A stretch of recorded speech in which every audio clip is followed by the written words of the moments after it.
پروفسور کیوان مزدا 11 مهر 97 چشم از جهان فرو بست.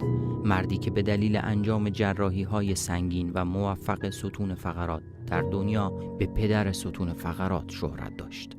من خیلی علاقه داشتم برای آموزش و ریسرچ.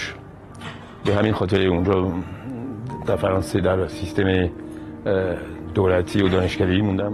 کیوان مزدا 31 مرداد 1328 در شهر آبادان متولد شد. تا 7 سالگی در ایران بود و سپس به فرانسه مهاجرت کرد. او از بزرگترین جراحان ارتوپدی در دنیا، نابغه جراحی ستون فقرات اطفال و یکی از بنیانگذاران خیریه بین المللی زنجیره امید ایران بود. از نظر کارهای خیری از خیلی وقت پیش، از سال 1987 میلادی، هر سالی یک جای دنیا میرفتم برای همین نوع کار و از 12 سال پیش سارا ایران. دکتر مزدا رشته جراحی ارتوپدی و فلوشیپ جراحی ستون فقرات را در پاریس آموخت و به واسطه هوش و پشتکار فوق‌العاده‌اش از مشهورترین جراحان ستون فقرات دنیا شد. تکنیک خاص و ابداعی دکتر مزدا در اصلاح انحراف‌های ستون فقرات همکنون در اکثر مراکز دنیا استفاده می‌شود و با این تکنیک منحصر به فرد امکان جراحی‌های پیچیده ستون فقرات به وجود آمد. این پزشک خیر از سال 1386 فعالیت خود را در مؤسسه زنجیره امید ایران آغاز کرد. این مؤسسه سازمانی غیر دولتی است که برای درمان کودکان در کشورهای جهان سوم خدمات فراوانی ارائه می‌کند. دکتر مزدا هر سال در سکوت خبری و بدون هیاهو همراه با همکاران داوطلبش به ایران می‌آمد و کودکان بیمار زنجیره امید را معاینه و جراحی می‌کرد. در آخرین سفر خود به ایران در شهریور 1397 28 کودک توسط او و تیمش تحت عمل جراحی قرار گرفتند. خب به قول چینی‌ها اگر یه ماهی بدی یه روز می‌خوری، اگر ماهی گیری یاد بدی هر روز می‌خوری. اینا همینه دیگه. همیشه گفتم که امیدم اینه که یه روز ایران زنجیر امیدو لازم نداشته باشه، یعنی که هم از نظر علمی، از نظر فنی همکارای ایرانی بتونن خودشون کار خودشون رو انجام بدن. دکتر مزدا در هفته آخر شهریور سال 97 بعد از یک جلسه فشرده کاری در پاریس دچار حمله قلبی شد و به کما فرو رفت و در تاریخ 11 مهر 97 چشم از جهان فرو بست. آرزوی پروفسور کیوان مزدا برای دنیا این جملات: جنگ نباشد، غذا باشد و زندگی بدون هیچ گونه تبعیضی در جریان. امید من برای آینده ببین چیه؟ که یک روز برسیم که این کشور، این مملکت زنجیر و امید رو لازم نداشته باشه.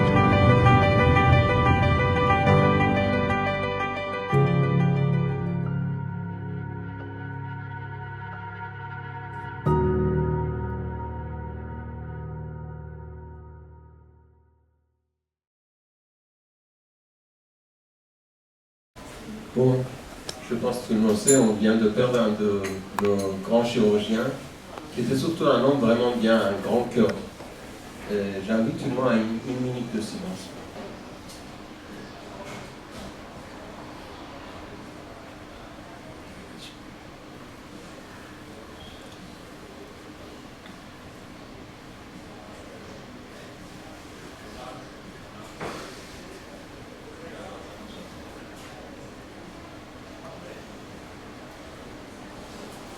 Merci. Ce soir, nous avons plusieurs invités de renom qui nous ont fait l'honneur de venir. Mais avant, je vais passer la parole à la professeure Sopani, chef de service de gastroentérologie à Henri Mondor, qui connaissait Dr Mazda, s'il veut dire un mot de mot sur lui. Et avec le professeur Nozala Martinez. En 2002, dans le journal officiel de la République française, je retrouvais mon nom dans les nominations des professeurs en médecine et un peu plus loin, je voyais le nom de Keivan Mazda. J'étais content parce que je retrouvais un compatriote que je ne connaissais pas. Et on s'est retrouvés quelques semaines plus tard dans ce qu'on appelle le séminaire des nouveaux PUPH, professeur des universités, praticien hospitalier. Donc on s'est côtoyé pendant 2 jours. En somme, on venait recevoir les instructions que reçoivent les jeunes professeurs pour nous dire comment nous devions travailler, comment organiser l'enseignement, comment organiser la recherche et les soins. Et je suis allé vers lui et ça c'est mon défaut, je pousse les compatriotes à communiquer en persan. Il était très hésitant, il n'a quasiment pas parlé en iranien. Il a dit qu'il était arrivé vers l'âge de 7 ou 8 ans et qu'il ne parlait pas très bien persan, il préférait ne pas parler. On a échangé beaucoup et je pense qu'on est tombé tout de suite d'accord qu'il était impossible d'oublier le visage de sa mère ou le visage de son premier professeur, son premier instituteur, qui ne se souvient pas la première année de scolarité, au moins pour ceux qui l'ont fait en Iran comme moi.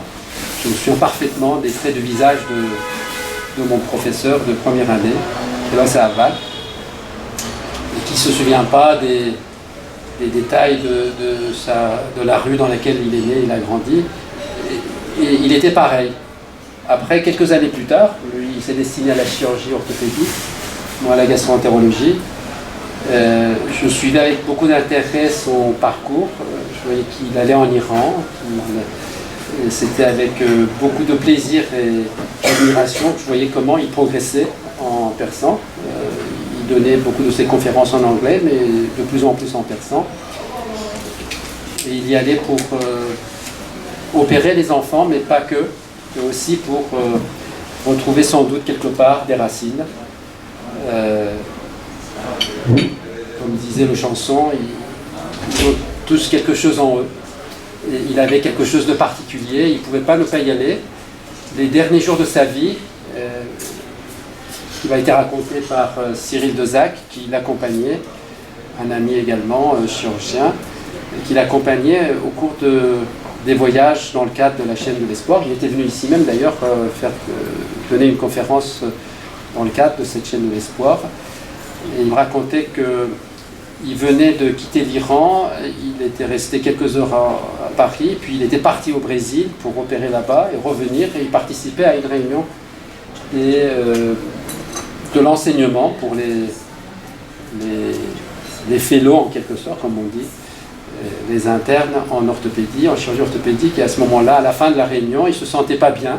À ce moment-là, il tombe juste au-dessus du service de la réanimation à l'hôpital Saint-Antoine, ce qui veut dire qu'il a fallu que quelques minutes pour le transférer en réanimation.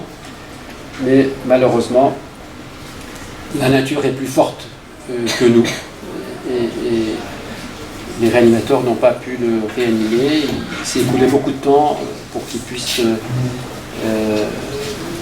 lutter contre les spasmes respiratoires. Et le suffrant cérébral était déjà installé lorsqu'ils avaient pu les mettre correctement sur la machine respiratoire, ce qui fait que quelques jours plus tard, il n'y avait pas d'autre choix que de le laisser partir en paix.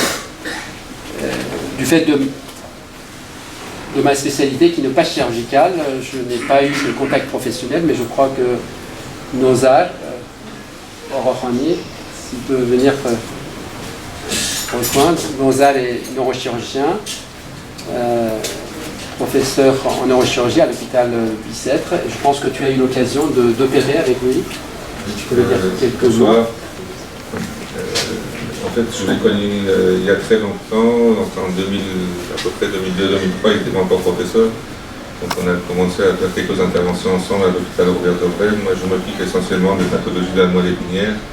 Donc c'est à peu près une interface entre des pathologies de la vertébrale et pathologies médulaires. Donc on a eu l'occasion d'opérer quelques fois ensemble, mais progressivement toute la pathologie pédiatrique est partie à l'équerre. Donc comme moi je m'occupe des adultes, donc on a eu très rarement l'occasion de travailler ensemble. Ceci dit, je suivais son parcours de loin. Et puis j'avais beaucoup de patients qui n'étaient plus enfants et qui étaient adultes et qui venaient me consulter après. Et tous les patients avaient vraiment un grand respect pour lui. Ça c'est un élément très important. On peut être un grand chirurgien mais ne pas avoir de bons rapports avec les patients. il s'en occupait vraiment bien de ses patients et donc marquait l'esprit de ses patients. Probablement le cœur aussi. Ce qu'il avait fait en Iran, c'était extraordinaire. Bon, il avait une personnalité particulière. Il était apprécié par certains et haï par d'autres. Mais c'était un grand chirurgien et je pense une grande personne. Nous allons inviter nos conférenciers ce soir. On va commencer par M. Mignol, Maître Mignol, qui est donc avocat pénaliste à la Cour d'appel de Paris, magistrat honoraire. Il a été lauréat de la faculté de droit de Paris. Il a fait un DES en sciences criminelles. Il a été enseignant en droit privé en d'autres disciplines. Et il a fait l'École nationale de la magistrature,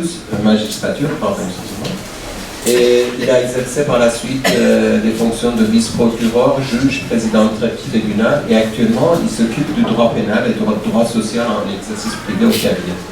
Ses coordonnées sont sur le site internet. Nous allons inviter M. Hassan Fereshtian, maître Fereshtian, qui est aussi avocat à la Cour d'appel de Paris. Il a fait ses études de son doctorat de droit à Reims et il a un triple parcours.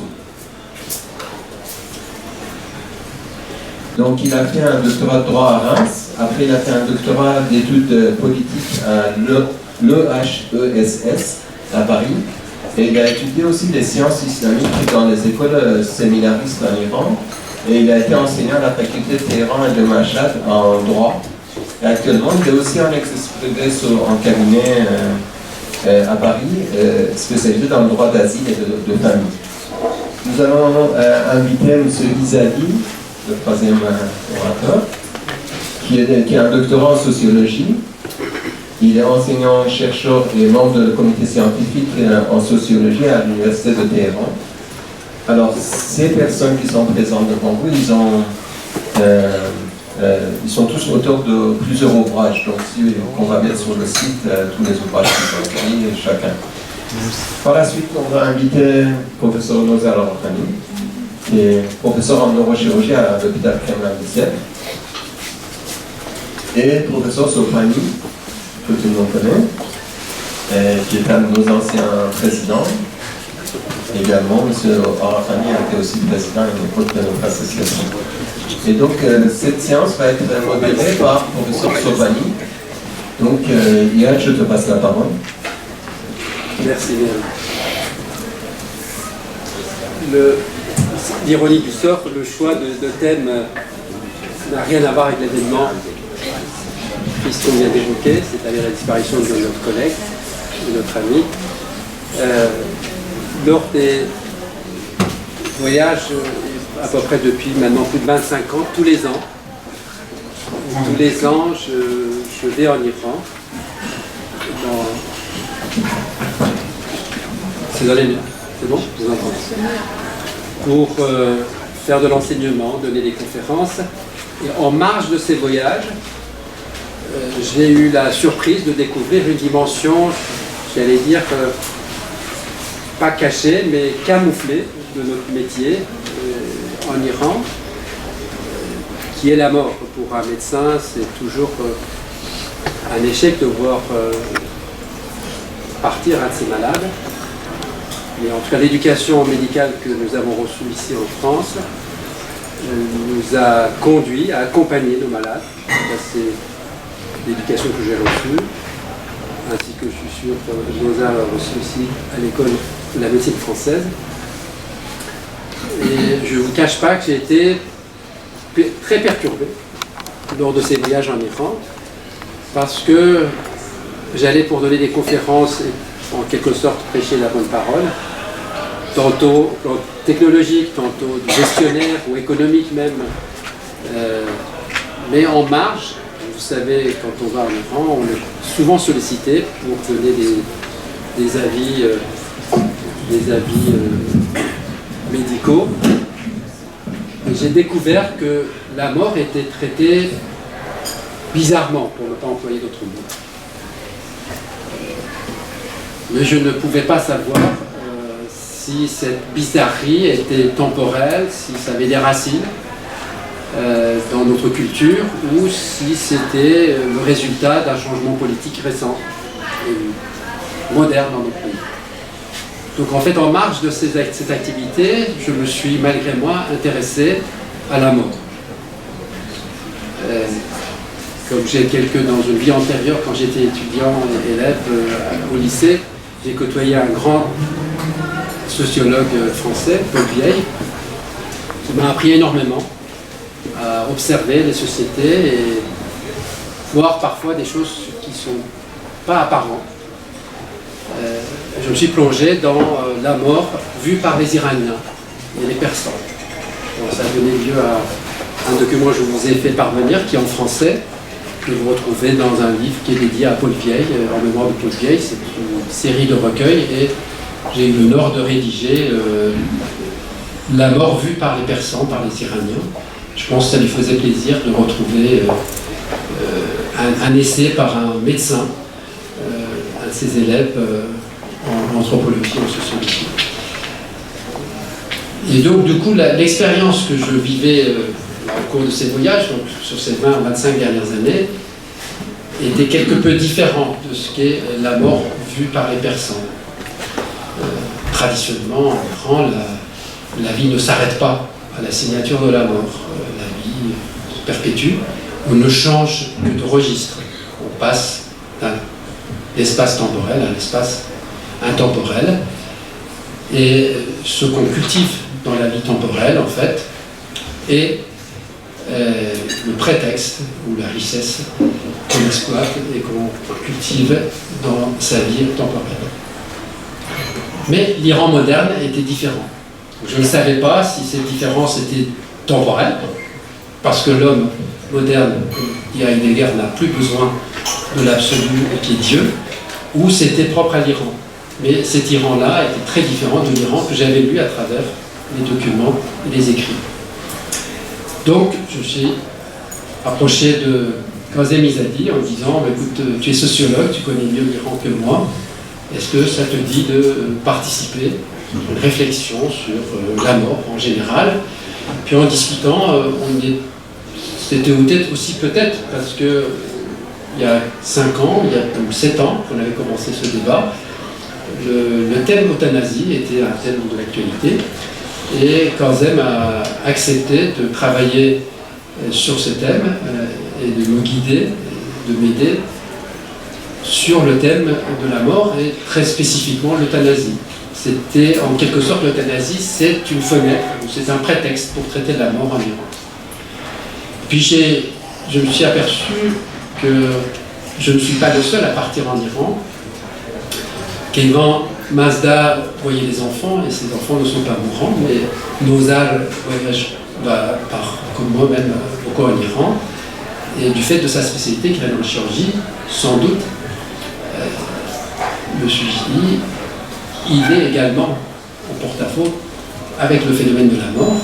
Et j'ai vu que chez lui aussi, il y a cette faiblesse de vouloir traiter de la mort et de l'euthanasie, donc il a accepté de collaborer.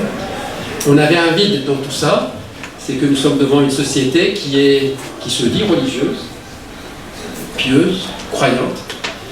Il est impossible de traiter de la mort, qui est du domaine de l'au-delà et de la religion, sans quand même traiter de la théologie ou des préceptes théologiques.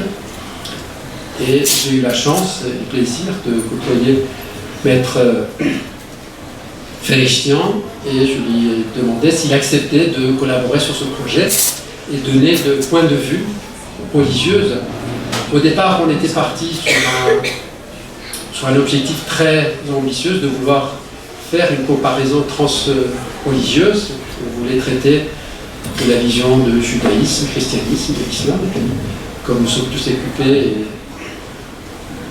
le temps nous a manqué, on s'est limité à l'aspect religieux iranien, du point de vue iranien, et il a bien voulu accepter de traiter, dans ce livre qui a été publié déjà en Iran, et que je trouvais à travers Internet ou auprès des librairies ici à Paris, il a écrit 2 chapitres qui donnent les 2 regards de la religion, il en parlera mieux que moi, sur l'euthanasie.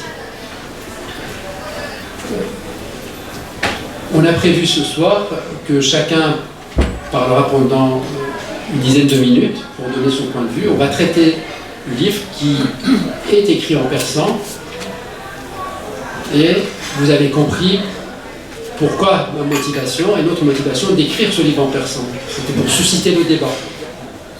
Dans l'espace iranien, dès lors que vous quittez l'espace politique, qui est un espace empoisonné, qui est miné, le débat devient intéressant.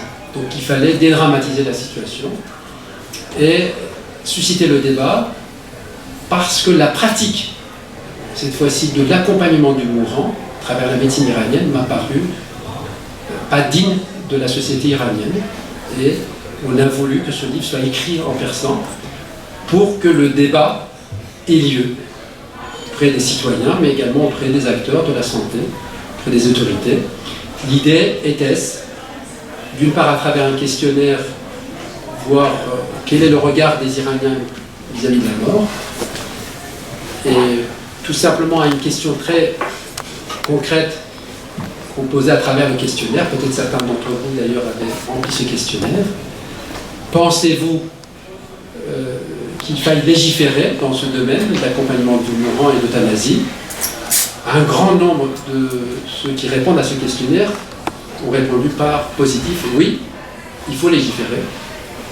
Paradoxalement, lorsqu'on prend sur le même questionnaire la réponse de ceux qui, à une autre question, êtes-vous croyant, croyez-vous, pensez-vous que Dieu, les croyants ont une place au moment de la mort, ceux-là même qui pensent qu'ils sont croyants et que la religion, leurs croyances sont là comme aide et comme garant de ce passage de la vie temporelle à la vie éternelle, et ceux-là même réclamaient, à peu près dans les mêmes proportions, que les laïcs entre guillemets, que ceux qui se disaient n'ayant pas ou plus de croyances religieuses, réclamaient une législation dans ce domaine. Alors ça, c'était un point important qui, paradoxalement, dessine une société qui, à la fois, est religieuse, se dit religieuse, mais à la fois profondément séculaire. C'est-à-dire, alors même que mes croyances me protègent, je veux absolument que des lois soient édictées et qu'on légifère pour que je me sente en sécurité au moment où, face à une maladie grave, je dois partir. Donc, en quelque sorte, ce dilemme entre un regard de type Heidegger, où l'homme moderne, il est seul, il est là pour vivre, et que la mort n'est pas une signature pour sa vie éternelle, mais pour éventuellement la fin de son passage et de son séjour dans la vie, mais que la mort est une expérience également moderne, dit Heidegger, pas pour moi, mais pour les autres, parce que les autres font l'expérience de la mort, à travers ma mort, et à ce titre, l'homme moderne, son expérience ou son domaine d'action est limité, parce que la mort est sans doute la seule chose qu'il ne peut pas expérimenter à ce titre-là. Il est imparfait, incomplet dans sa dimension moderne. Mais sa présence dans la collectivité permet aux autres d'expérimenter la mort à travers la mort de nos proches et notre entourage. Et ça, c'est en décalage par rapport à une vision, par exemple, qu'on doit à Rumi, que Noza va détailler mieux que nous. Donc si vous voulez bien, si vous êtes d'accord, on donnera la parole aux autres co-auteurs du livre en passant, et après on ouvrira le débat. Ce que je souhaite, c'est qu'il y ait un débat de la part de vous et qu'on puisse susciter ce regard transculturel, au moins sur les deux cultures, persane, orientale, française, occidentale, et après on s'acheminera sans doute vers la législation. Peut-être, Kazem, tu peux, en tant que sociologue, nous dire qu'est-ce qui t'a poussé à écrire et qu'est-ce que tu peux dire en 10 minutes sur cette expérience? Ah oui. Tout d'abord, je voudrais dire que l'échantillon que nous avions, ce n'est pas significatif. C'est seulement significatif pour les personnes qui répondent à la question. Parce que l'échantillon n'était pas choisi pour être significatif. Alors, on avait pas plus de 60 personnes qui sont répondues à notre sujet, qui habitent en Iran ou bien ici, en France. 600. En Amérique. Pas 60, 600. 600. 600. Oui, t'as dit 60. Oui, excuse-moi. 600. Et alors là, en phase finale, nous avions 582 questionnaires qui est analysé et donné des résultats que nous pouvons interpréter de notre résultat. Tout d'abord, je voudrais vous présenter les échantillons. 57% vivent en Iran et après l'étranger, 42% sont hommes, 57% femmes. Meilleure situation, 27% célibataires et 63% mariés. Moyen âge 46. Niveau d'éducation 47%. Ils avaient une éducation supérieure, c'est-à-dire universitaire.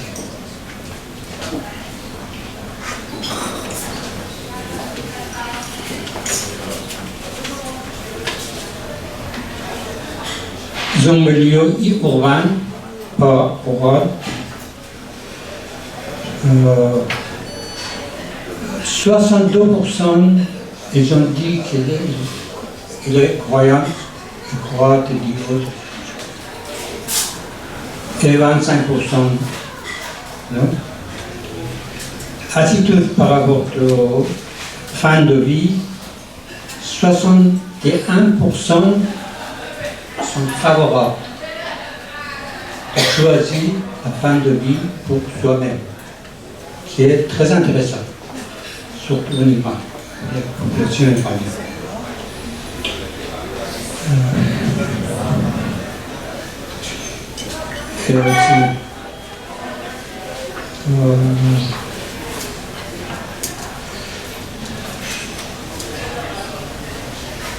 Ils avaient 62%, ils avaient une expérience d'avoir être avec un patient, un malade qui est très grave, un Alzheimer ou une maladie mentale.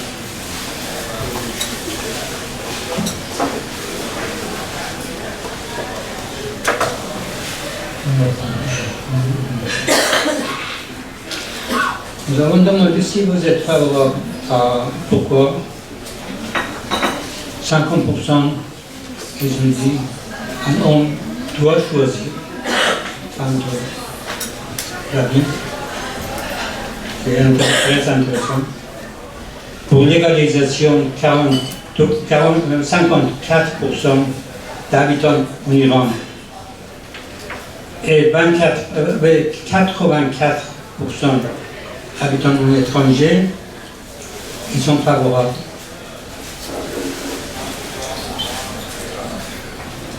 Et après, nous avons proposé pourquoi, si vous n'êtes pas favorable, pourquoi.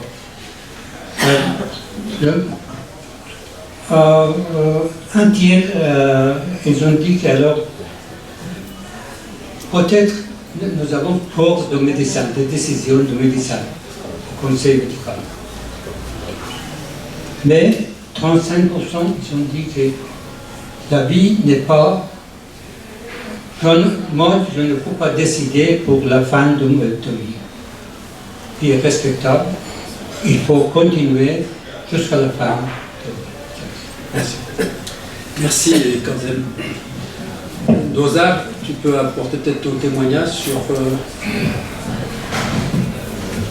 Pour répondre à la première question, pourquoi on a participé à cette cette écriture, c'est que c'est essentiellement tout le mérite revient à Igach, avec son énergie habituelle et sa direction habituelle. Enfin, il nous a poussé. Donc, personnellement, moi, je n'aurais pas pu le faire s'il n'était pas derrière en disant encore une fois, tu n'as pas envoyé ce que tu devais envoyer. Il faut régulièrement, on avait des mails au début assez amicaux, et puis progressivement assez violents, pour dire qu'il faut quand même remplir. Et il faut tenir parole. Bon, mis à part cette plaisanterie qui n'en est pas une, qui est, encore une, je répète que le mérite revient à Igach, les fautes et les manques reviennent. Il m'avait demandé de parler de ce qu'on peut trouver dans la littérature ancienne iranienne, persane, mais même arabe en partie, écrit en arabe, et sauf dans la littérature essentiellement mystique iranienne. Donc moi je me suis engagé par affinité personnelle, par intérêt personnel, mais aussi par devoir, de voir un peu si on peut trouver des traces de cette question dans la littérature ancienne, mais aussi médicale que mystique. Donc malheureusement, on a décidé, par respect essentiellement vis-à-vis de Maître Mignol, de faire cette soirée en français. Donc je pense que la même difficulté posera pour M. Feleshtian, c'est que nous on a travaillé sur les textes persanes et arabes, et donc il est difficile de tout traduire ce soir, mais j'essaierai de vous donner quelques exemples simplement. Donc j'ai essayé de chercher dans les livres médicaux, et notamment celui qui est considéré comme le plus grand médecin iranien, et donc de toute façon comme les Iraniens sont les plus grands savants du monde, plus grands médecins du monde, donc Avicenne, il est écrit très clairement et le sujet est traité très facilement et très clairement et enseigné de façon très claire. Il est écrit même dans le livre qui est le résumé de sa canon de la médecine, c'est-à-dire le livre qui s'appelle Al-Joseph El-Kef, qu'il y a 2 vers qui traitent de cette question et disent que globalement, à partir du moment où le médecin considère qu'il n'y a plus rien à faire, son devoir, ce n'est pas qu'il peut, son devoir est de dire au malade et d'arrêter les soins. Par contre, s'il se rend compte qu'il peut traiter la maladie, son devoir, ça c'est admis, c'est la base de la médecine, c'est de continuer d'aider le médecin, la malade et continuer à aller dans ce sens-là. Dans les livres de la médecine, c'est bizarre qu'on ait oublié ça et qu'on se retrouve actuellement dans notre époque, dans les facultés de médecine, que cette discussion-là n'ait pas lieu. C'est qu'Avicenne l'enseignait clairement et disait que c'est le devoir du médecin d'arrêter le traitement. Non pas la possibilité d'arrêter le traitement, mais le devoir du médecin d'arrêter le traitement et ne pas faire souffrir le malade. Ça, c'était, disons, la base médicale déjà. Puis j'ai cherché à savoir si dans la littérature mystique, il y avait quelque chose. Je n'ai pas la prétention de dire que mon travail était exhaustif. À mon niveau, j'ai trouvé simplement 2 allusions à ce problème-là. Un qui est clairement, directement, disons, ce qu'on peut aujourd'hui appeler euthanasie active. C'est une histoire, enfin tout le monde, vous connaissez l'histoire de ce qu'on appelle Cheikh Essanon, qui est essentiellement traité dans le Manterotej, enfin le langage des oiseaux de Hathor. Quand le grand savant Katkani fait une édition monumentale de ce livre, il essaye de trouver les sources de cette histoire.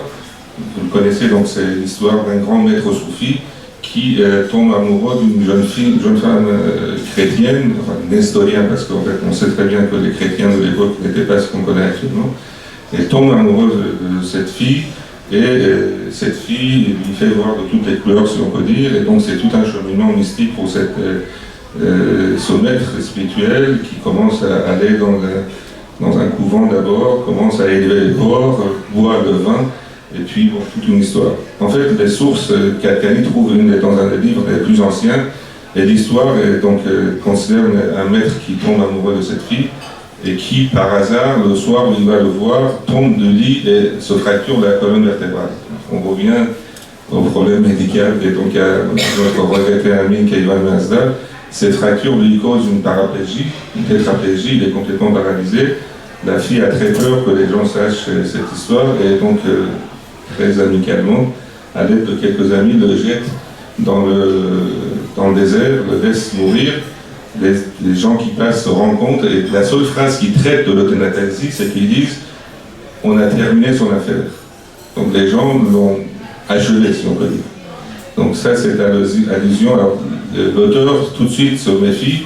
Il dit que c'était une abomination, il ne fallait pas faire ceci. Je m'éloigne de ces gens-là. Et donc, mais bon, ça, quand même, il y a une trace de cette activité-là quelque part. Deuxième chose, c'est dans le Masnavi, dans le 6e livre de Masnavi. Il y a une histoire, comme vous savez, c'est des petites histoires que Maulana raconte et donc tire des conclusions qui souvent n'ont rien à voir avec l'histoire même, mais qu'il utilise ces histoires à ses fins propres. Il raconte l'histoire d'un vieux monsieur qui est malade, qui va voir un médecin. Le médecin lui prend le pouls et se rend compte, après cet examen sommaire, que sa maladie est très avancée et qu'il n'y a aucun espoir. Là, il le dit clairement, il dit « je pense qu'on ne peut rien faire, il faut arrêter tout traitement et il faut profiter de la vie ». Il le dit clairement, il faut profiter de la vie et vivre votre vie de la façon dont vous désirez. Il vous reste quelques jours, il faudra vraiment profiter de cette vie.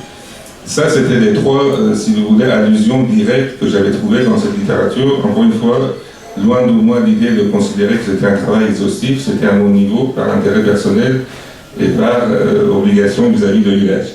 Alors après, je me suis dit, dans la mesure où on ne trouve pas d'allusion directe, il est difficile de dire qu'il n'y a rien.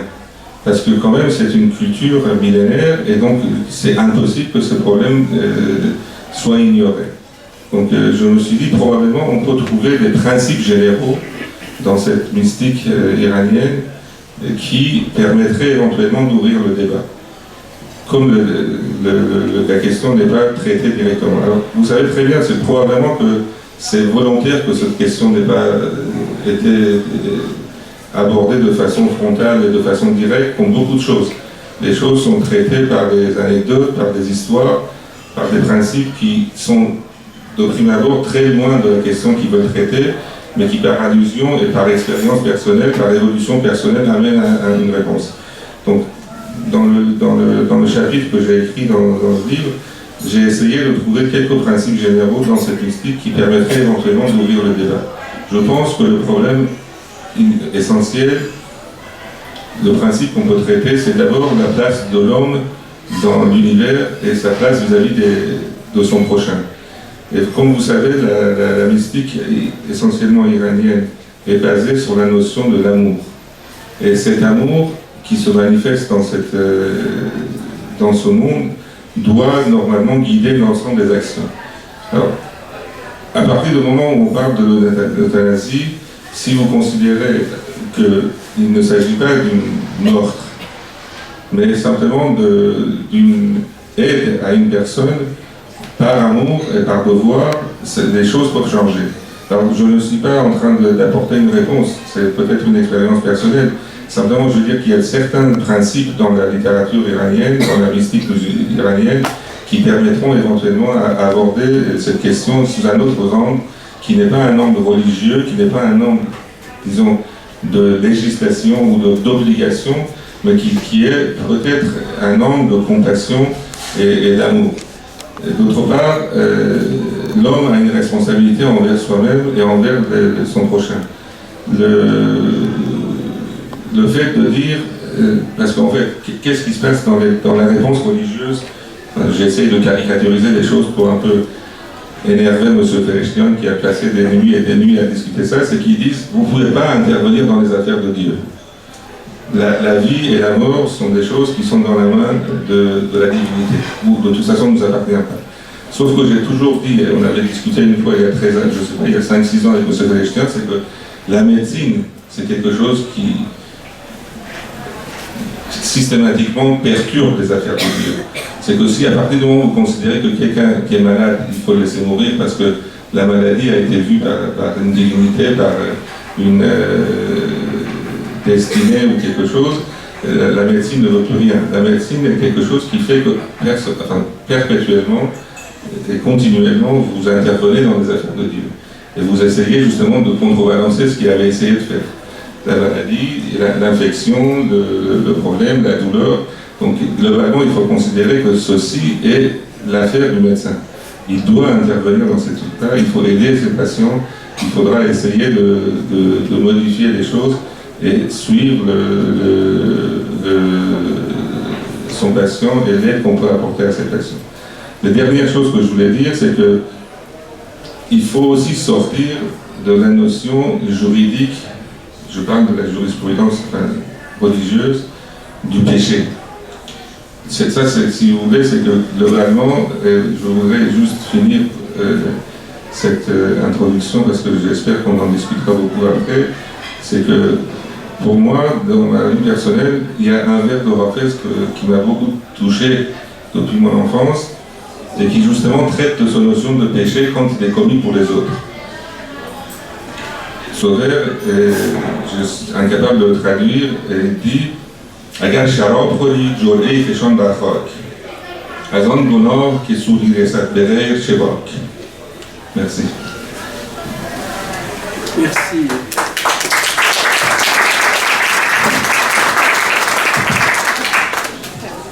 Merci pour ce témoignage de l'horizon mystique, mais également médical.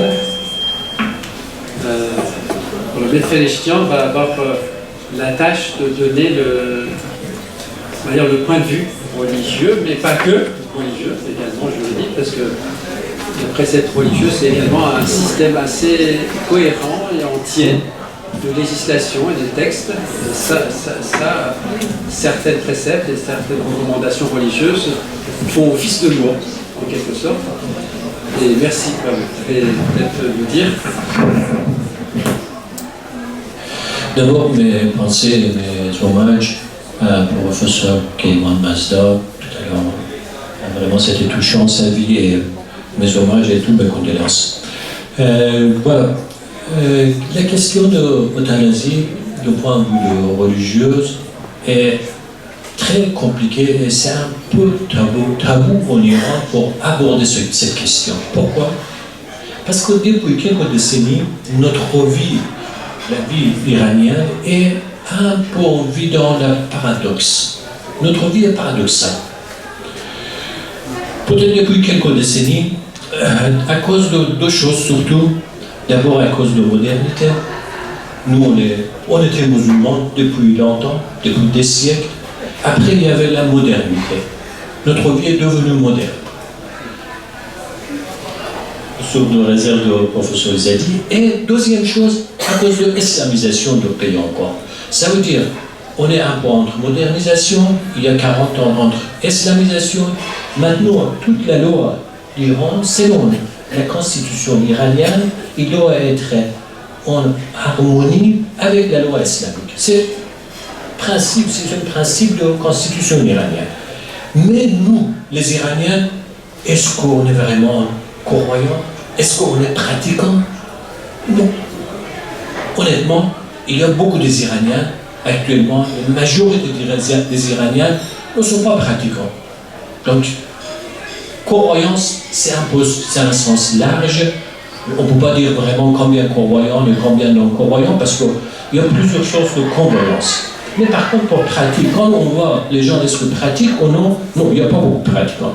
Mais par contre, alors, peut-être vous me demandez quel était l'intérêt ici de parler de la religion et le regard de religion vers l'euthanasie. Certains disent on s'en fiche de la religion. C'est votre affaire, c'est pas notre affaire. Mais non, c'est nécessaire. Pour deux raisons. Il faut parler de l'islam, de la religion aussi pour l'euthanasie. Première raison, c'est ce que je viens de dire, c'est notre vie paradoxale. Je vous donne un exemple. Il y a quelques temps, j'avais un client. Son dossier, il était en besoin d'arrêt. Son dossier était devant le juge d'instruction. C'était fini presque tous les dossiers. On attendait que le juge il envoie vers le jugement. D'un jour, je reçois un coup de fil de cabinet de juge d'instruction. Donc, il y a quelques pièces qu'il a ajoutées avant la fin de l'instruction. C'était quoi? Ils ont exploité son téléphone portable. Il y avait quelques photos. Après, je dis d'accord, le cabinet de juge a imprimé les photos et il y avait une nouvelle interrogation pour mon client. J'étais avec. les Kenyans, avant, pour préparer son défense, son interrogation devant le juge. C'était quoi? Il y avait plusieurs photos. Certaines photos, il n'y avait aucune relation, aucun rapport avec les faits, mais il y avait quelques photos un peu bizarres. Lui, il était dans la cérémonie de Ashura avec les grands drapeaux noirs, Yahya Hussein, et il était en train de faire la cérémonie religieuse, Yahya Hussein. Et dans son dossier, là, il était devant un juge pénal, mais son dossier, il était déjà demandeur d'asile, il était réfugié. Parce qu'il y avait changement de la religion, il était devenu chrétien. Alors, j'ai vu sa photo, je lui ai dit, voilà, on va se préparer pour le juge. Qu'est-ce que tu vas dire? Cette photo, c'était où? Il dit, ouais, c'était Ashura. 10e jour de Muharram, c'est le deuil religieux chez les musulmans chiites. Je lui dis, alors, si le juge demande, vous êtes monsieur chrétien, ça fait 5 ans que vous êtes converti au christianisme, qu'est-ce que vous faisiez pour Ashura? Il dit, oui, je suis chrétien, mais quand même, je suis musulman. Quand même, Ashura. Je dis, non, ça ne marche pas comme ça. Il dit, non, Ashura, je ne peux pas. Ashura, je dois aller pour faire pour Hussein quelque chose. Je dis, au moins, tout dit devant le juge, Ashura, je dois manger et aimer. Pour cela, je suis allé. Tu ne peux pas dire Ashura, je dois faire quelque chose pour Imam Hussein. Il y a une sorte de repas spécialiste pour le jour de Ashura, 10e jour de Muharram.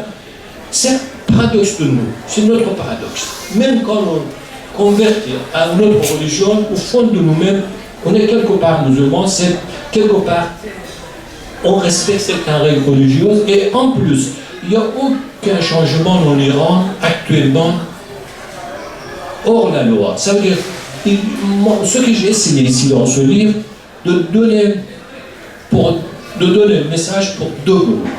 D'abord, pour l'État iranien, parce que l'État aujourd'hui c'est une république islamique, je voulais ouvrir un petit chemin pour les islamistes au pays. Islamistes, pas dans le sens de l'intégrisme, c'est les musulmans, les pratiquants. Et deuxième chose, pour la famille. Ancienne génération, nos parents, notre grands-parents sont pratiquants, souvent sont pratiquants. Et donc moi je suis ici, je vois souvent les gens à notre génération, parfois ils m'appellent pour certaines questions religieuses, il dit oui, parce que ma mère, il me demande à quelle heure je dois faire prière parfois. Lui, il est athée, parfois contre la religion, mais il dit, vous savez, moi je suis contre la religion, tout ça, même ma mère, il demande quelle heure on fait la prière. Bon. Donc, ça veut dire, pour cela, on ne peut pas aborder la question de l'euthanasie sans parler de la religion. Ce que j'avais fait dans les chapitres, 2 chapitres de ce livre, j'ai parlé de deux choses. D'abord, est-ce que, selon l'islam, on peut autoriser l'euthanasie ou non? Et deuxième chose, la responsabilité de médecins et d'infirmières, de ce qui s'implique dans l'euthanasie. Pour la responsabilité d'infirmière, je dis brièvement, il y a 4 avis. Selon le premier avis, il faut le médecin qui pratique l'euthanasie, il faut passer à la loi de talion, loi de qisas. C'est-à-dire qu'il faut qu'on le tue parce qu'il a tué quelqu'un. Et deuxième, il faut qu'il paye diye, le prix de sang. Le prix de sang, on dit diye. C'est-à-dire qu'il y a un prix pour équivalent de, je ne sais pas, 100 moutons, ou, je ne sais pas, 100 chameaux, donc, voilà, il faut payer ça. Et certains disent non, ça dépend. Si euthanasie active, parce que le médecin, il fait quelque chose, il a tué quelqu'un. Mais par contre, s'il est passif, ça veut dire il coupe, il arrête le traitement. Dans ce cas-là, c'est euthanasie passive. Dans ce cas-là, le médecin n'a rien fait. Donc, on ne peut pas toucher son médecin parce qu'il n'a pas tué quelqu'un. Et quatrième avis, qui est très important, on fait la différence entre deux sortes de vie. En persan ou en arabe, on dit la vie mustara et non mustara. La vie qui, déjà, je ne sais pas est-ce qu'il y a une tradition en français pour ce terme-là ou non, la vie mustara et non mustara. Mustara, c'est-à-dire vraiment une vie qui, il est avec quelqu'un, hein, établi, et que, comme on dit médicalement pour non établi, qu'est-ce qu'on dit là? C'est-à-dire une vie qui vraiment c'est pas vie. Ça veut dire la personne qui on ne sait pas une vie ou non n'existe pas. En médecine, ça n'existe pas. On est mort en une heure. D'accord. Vous évitez de ce genre-là. Dans ce cas-là. Ah, il reste d'accord. Non, c'est d'enfer dans la religion, comme on dit, ça veut dire une vie qui est vraiment. Le passage. Oui, ça veut dire vraiment la personne, on dit mortazal, en langue arabe. Il est en train de passer d'un étage. Mourant, quelque part on peut dire mourant, en personne on dit mortazal. Oui. Et voilà. Après, pour la question de l'euthanasie. L'euthanasie n'existait pas dans l'islam. Ni, ça veut dire on ne peut pas trouver, est-ce que le verset de Coran ou hadith du prophète nous autorise l'euthanasie ou non. Ça, c'est pas possible parce qu'il n'existait pas. Ce que j'avais fait, j'ai trouvé, c'est-à-dire j'ai essayé de trouver certaines règles parmi les règles islamiques pour savoir est-ce qu'on peut pratiquer ou non. Donc 12 règles j'ai trouvé, c'est-à-dire qu'on peut utiliser 12 ou 13 presque pour euthanasie et 12 ou 13 contre. Donc, ce n'est pas la peine que je rentre dans les détails, mais juste ce que nos amis viennent dire. Donc, c'était quoi la dernière poésie de Hafez? Que si il y a utilité pour les gens, n'est-ce pas? Agasoul. S'il y a utilité, exactement. C'est-à-dire, les savants, c'est-à-dire les raisons qu'on peut trouver, est-ce que quand on pratique l'euthanasie, est-ce qu'il y a utilité ou non? Est-ce qu'on tue quelqu'un? On va l'aider ou non? On est en train de tuer. Si on est en train de tuer, dans ce cas-là, on ne peut pas dire c'est l'utilité, c'est pas dans l'utilité. Par contre, si on est en train d'aider, de faire un passage d'ici-bas vers l'autre côté, ça peut être on peut utiliser ça comme une preuve pour l'euthanasie. Donc, je dis très brièvement, quand on parle d'interdiction d'euthanasie, on dit voilà, la vie c'est un dépôt divin. Donc, on ne peut pas dépenser le dépôt comme on veut. Dieu nous donne notre vie. Amana, en arabe on dit. Donc, on perçoit pareil. Et donc, c'est un dépôt. On ne peut pas dépenser le dépôt. C'est un dépôt. Et Dieu, il va nous prendre, il veut que nous rendions un jour le dépôt comme il nous donnait. Donc, il faut restituer comme il était. On n'a pas le droit de faire ce qu'on a envie. Et donc, quand on parle d'intervention dans le domaine de création, c'est vrai, le médecin, quand il intervient, moi, je parle contre, après je parle pour. Juste pour parler d'abord pour, 2 minutes aussi pour. D'abord pour contre, après c'est pour finir. Quand le médecin intervient dans la chirurgie, il fait intervention dans le domaine de Dieu, mais il y a utilité.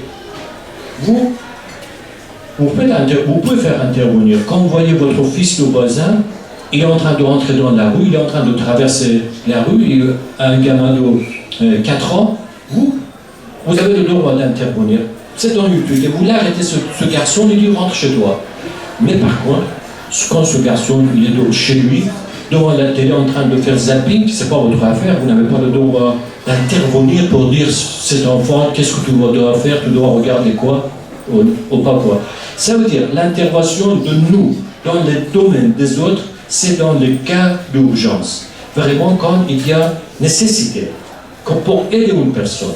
Nécessité d'une personne en danger, ce qui fait médecin pour aider ces gens-là. Mais par contre, quelqu'un est en train de mourir, ces gens-là qui sont contre l'euthanasie, dans ce cas-là, c'est pas utilité de aider ces gens-là. Laissez peut-être il va vivre. Vous êtes en train de le tuer, vous n'êtes pas en train de l'aider. C'est la différence d'intervention de médecin. Et il est contre la dignité d'être humain. Contre la dignité d'être humain de tuer quelqu'un. Et encore, interdiction de se suicider dans l'islam. On ne peut pas se suicider. On ne peut pas tuer un autre. Parce que selon le verset du Coran, celui qui tue une personne, exactement, il est comme quelqu'un qui a tué tout le monde. Et donc, comme vous voyez dans beaucoup de versets au hadith, ça veut dire les paroles de notre prophète, il y a beaucoup de récompenses pour les gens qui vont guérir, les médecins. C'est beaucoup de récompenses pour les médecins, pour les gens qui se rendent visiter les patients. Tout ça, il y a les récompenses de Dieu. Donc, il faut continuer. Et les dernières choses, quand un médecin ou un infirmière, il passe à l'euthanasie, il sort de son travail principal. Son travail principal, c'est quoi? Son travail, c'est aider la vie. Ils ont pour la vie, c'est pas pour la mort. C'est, on peut dire, très résumé, petit résumé des arguments contre l'euthanasie. Je finis dans une minute, résumer des preuves, des arguments pour l'euthanasie aussi pareil. On dit, c'est vrai, le médecin, il est comme sage-femme. Une sage-femme, il est l'ange de la vie pour naissance. Il donne naissance. Qu'est-ce qu'il fait?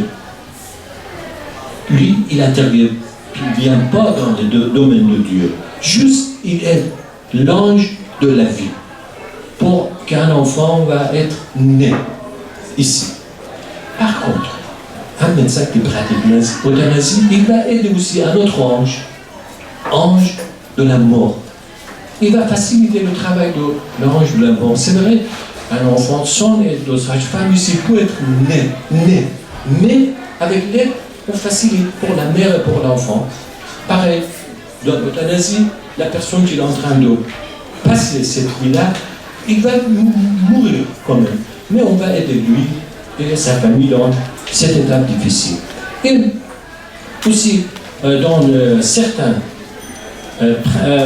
versets du Coran, ou hadith, aussi on dit, parfois on demande la mort. Même notre imam il dit, alors il va mettre des mandats, on lui baisse la donc il dit Dieu, tu me donnes la vie jusqu'au moment que ma vie soit dans ton chemin, soit une vie utile dans ton chemin. Mais si ce n'est pas une vie utile, laisse tomber. Parce que quelle est la vie? La vie végétarienne, comme tout à l'heure vous avez parlé, qu'il y a quelqu'un qui vous dit, donc il est dans un état végétarien, donc dans ce cas-là, qu'est-ce qui est son intérêt végétal, on dit végétatif. Dans un état, en personne on dit nabati, hayat nabati.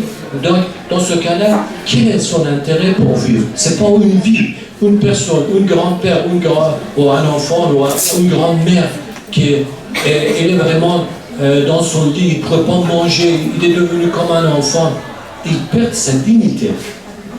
Tout à l'heure, les autres, ils utilisent la dignité. Ici, on peut utiliser la dignité, parce que cette personne, il est en train de perdre, il perd sa dignité.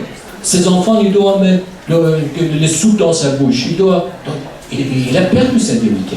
À partir de maintenant, il n'est pas un être humain digne de l'humanité, digne d'un être humain. Et aussi, dernière chose aussi, la différence, même les gens qui disent qu'il ne faut pas intervenir dans la création de Dieu, c'est vrai, il y a certaines différences. On peut dire, notre intervention médicale, c'est intervention c'est pas dans la création, c'est intervention dans la continuation de la vie. Ça veut dire, le médecin, pour aider, comme les sages-femmes, pour aider pour la naissance d'un enfant, il ne crie pas un enfant. Il ne donne pas la vie pour un enfant. Juste, il aide la naissance. Pareil aussi, un médecin qui pratique l'euthanasie, il ne tue pas quelqu'un, il ne tue pas. Par contre, il aide le passage de ici-bas vers l'autre côté. Je peux dire brièvement ce que j'ai essayé de faire, une balance entre les deux, contre et pour. Juste, je voulais ouvrir la discussion sur ce sujet qu'en Iran on considère comme tabou et on ne parle pas de ce sujet. Je pense, un bout de ce bouquin ici, c'est très important de ouvrir donc la discussion sur ce sujet. Ce n'est pas un sujet de tabou. Vous voyez, tout à l'heure, je dis, même dans la religion, je peux parler, la religion nous laisse l'autorisation pour pratiquer l'euthanasie. Même certaines règles, tout à l'heure, que les gens qui sont contre l'euthanasie utilisent ces règles pour argumenter contre l'euthanasie, on peut utiliser les autres règles pour ouvrir le débat.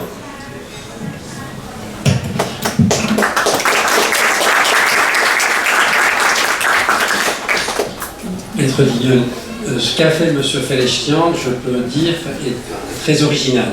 Très original à deux titres. D'abord, très osé, parce que comme il a dit, c'est une question tabou en Iran.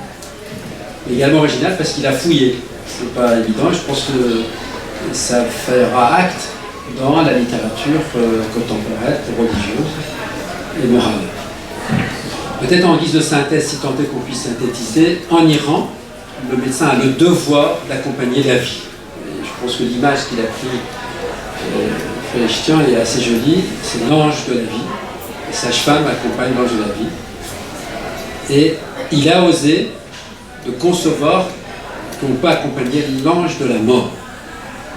Ce d'autant plus que cette mort n'est pas la fin de la vie, c'est un passage. Néanmoins, le suicide assisté est formellement interdit. Pour la législation en Iran, c'est un crime, considéré comme un crime, et dans la religion, c'est considéré comme un péché. Donc, de façon très claire, le suicide assisté, comme en France, est admis. A l'inverse, face à une maladie dont le corps médical, les experts estiment qu'il est impossible d'en arrêter le processus, le médecin et le corps médical est invité à accompagner. Dans cet accompagnement, la question difficile, peut-on accompagner jusqu'à prendre le risque de raccourcir la vie? Et à cette question, a priori, à travers la religion, en Iran, il y a suffisamment de récits pour penser qu'on peut en faire ainsi, c'est-à-dire ne pas abandonner le malade, et deux, cesser l'acharnement thérapeutique. Depuis Alice Nadi Nozal, le médecin est invité à arrêter l'obstination et l'acharnement thérapeutique, mais également d'essayer de son devoir de l'accompagner, quitte à ce que ce délai vers la mort soit raccourci. Ce qui serait intéressant pour nous, c'est que vous donniez peut-être l'aperçu de ces problématiques en France, et puis sur le plan de législation, sachant qu'en Iran, il n'y a pas pour politique de législation relative à l'euthanasie.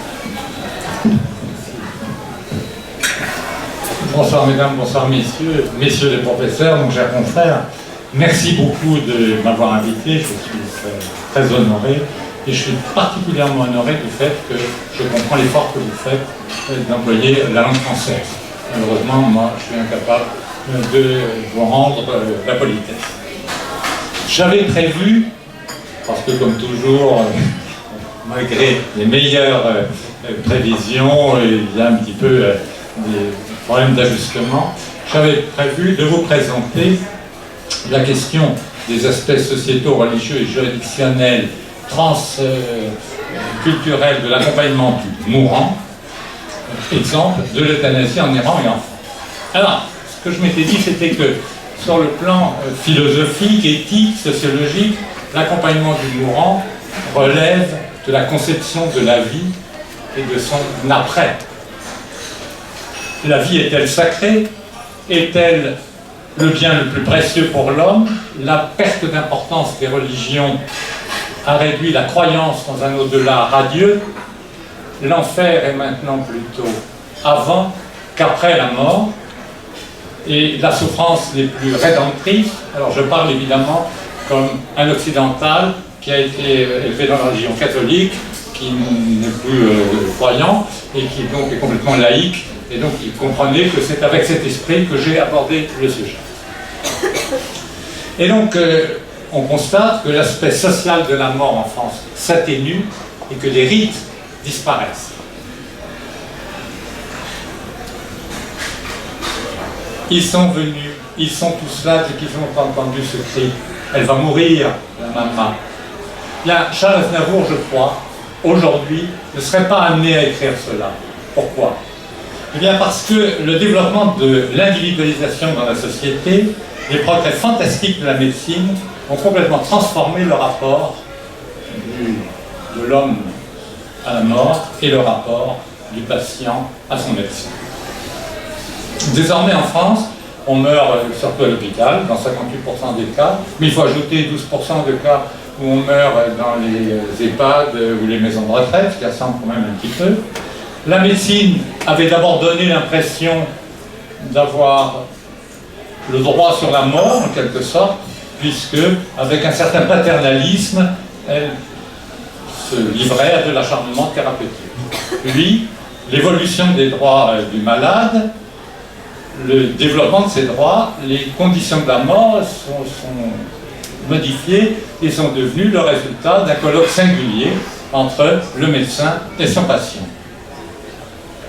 L'esprit de la législation la plus récente a conduit à inciter le patient, ou le futur patient, futur mourant, créancier de soins palliatifs, titulaire de nouveaux droits, essentiellement le droit de s'opposer à tout traitement, le droit de prendre des directives anticipées, le droit de désigner une personne de confiance, et tout ceci a permis, fait qu'on incite la personne à réfléchir aux conditions de sa disparition, et s'il en ressent besoin, à la manière de faire savoir quels sont ses souhaits, ses vœux pour ce moment-là. Et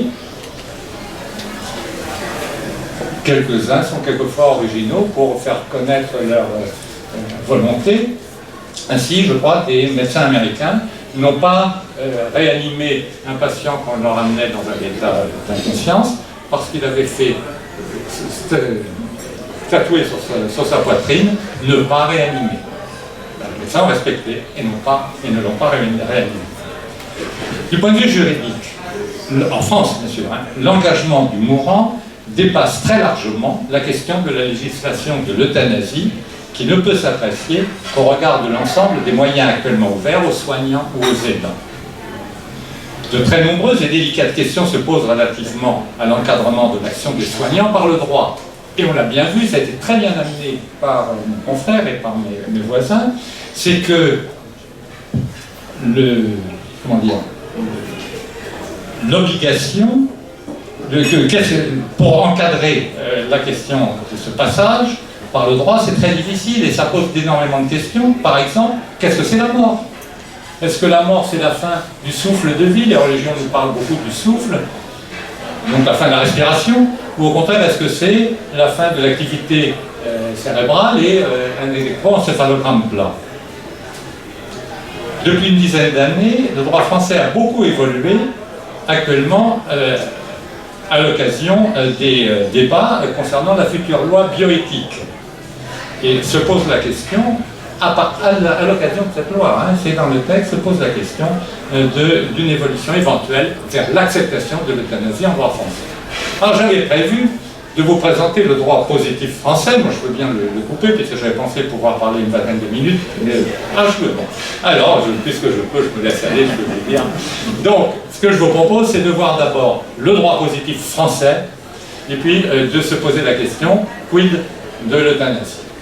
Alors, le droit positif français, est marqué d'abord par la Déclaration des droits de l'homme et du citoyen de 1789, qui, je vous rappelle, rappelle à tous, dont l'objet est de rappeler à tous les droits naturels, ça nous renvoie aussi à une certaine conception, donc les droits naturels, inaliénables et sacrés de l'homme, repris dans le préambule de la Constitution de 1946 et actuellement applicable comme faisant partie du bloc de constitutionnalité, la fameuse Constitution du 4 octobre 1958. Le développement, l'évolution récente, relativement récente, montre un grand attachement de la France aux droits de l'homme, notamment à la suite de son adhésion aux conventions ou institutions internationales, notamment européennes. Ce qui me semble distinguer la France de ce point de vue-là de l'Iran, là je me n'avance peut-être un peu vite, où je crois que la charia, juridiquement, est applicable. Or, la charia ne me paraît pas très compatible avec la notion de droit de l'homme, même si, et j'ai lu de bons ouvrages, monsieur le professeur, qui m'indiquaient que la société iranienne était devenue séculaire, sans grand décalage avec les sociétés occidentales. Je vous remercie de m'avoir donné ces éléments. Après de nombreux rapports et de nombreuses propositions de loi et de débats publics, le droit français actuel est le résultat essentiellement de deux lois. La loi dite Leonetti et la loi Claes-Leonetti. Alors je vais essayer de balayer rapidement ces deux lois. La première, la loi Leonetti. Le législateur français s'est intéressé avant 2005, puisqu'elle est de 2005 cette loi, notamment en 1999, par le vote d'une loi visant à garantir l'accès aux soins palliatifs, et en 2002 à propos des droits des malades et de la qualité du système de santé. En 2003, un fait divers a eu un énorme retentissement. Vous le connaissez tous, mais je le rappelle un instant, c'est l'affaire Vincent Imbert. L'affaire Vincent Imbert, voilà un homme âgé de 21 ans, tétraplégique, muet et aveugle, mais dont l'intelligence n'avait pas été atteinte et qui entendait, c'est qu'il avait. Il a été victime d'un accident de circulation, c'est ce qu'il a mis dans cet état. Et il a écrit au président de la République de l'époque, Chirac, pour lui demander le droit de mourir. Sa lettre, le texte là, comportait notamment le passage suivant: vous avez le droit de grâce, c'est pas ce qu'il a, et moi, parce que l'origine en est divine, et moi je vous demande le droit de mourir. Et très intéressant, notamment pour les aidants et les médecins, il ajoute: je voudrais faire ceci évidemment pour moi-même, mais surtout pour ma mère. Finalement, il n'a pas exécuté l'ordre que Chirac lui avait intimé par l'intermédiaire de sa mère, que Chirac avait dit non, qu'il reprenne goût à la vie. Ce n'est pas ce qui s'est passé finalement, puisque sa mère, avec l'aide du docteur Chaussois, l'a finalement euthanasié.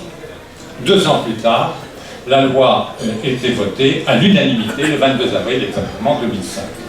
Elle concerne expressément la situation de fin de vie et elle édicte 4 séries de règles relatives au refus des soins par le malade, au rejet de l'obstination déraisonnable dont vous parliez, monsieur le professeur, au traitement antidouleur, même, vous disiez aussi, s'il a pour effet d'entraîner le décès ou de réduire l'agonie. Et enfin, le rejet, alors clairement, de l'euthanasie. Alors, balayons rapidement, le refus ou l'arrêt des soins. Le texte nous dit, lorsqu'une personne en phase avancée ou terminale d'une affection grave, incurable, quelle qu'en soit la cause, décide de limiter ou d'arrêter tout traitement, le médecin respecte sa volonté après l'avoir informé des conséquences. La personne peut décider, par anticipation de directives anticipées, de faire connaître sa volonté concernant cette condition de limitation ou de l'arrêt des traitements, pour l'hypothèse où elle ne sera plus en mesure de s'exprimer au moment où la question se poserait. Elle peut aussi désigner une personne de confiance dont l'avis prévaut sur tous les autres avis, sauf l'avis médical, et évidemment sauf des directives anticipées. Sous l'empire de la loi du 22 avril 2005, la Cour européenne des droits de l'homme a rendu un arrêt dans l'affaire Lambert contre France à propos d'une jeune fille qui était dans un état végétatif, justement, et cet arrêt a été rendu au visa, et ça c'est très intéressant. Les articles 2, 3 et 8 de la Convention européenne des droits de l'homme, et ces articles prévoient quoi? 2, le droit à la vie. 3, l'interdiction des tortures ou des actes de barbarie. Et 8, le droit au respect de la vie familiale et privée. L'obstination des raisonnements.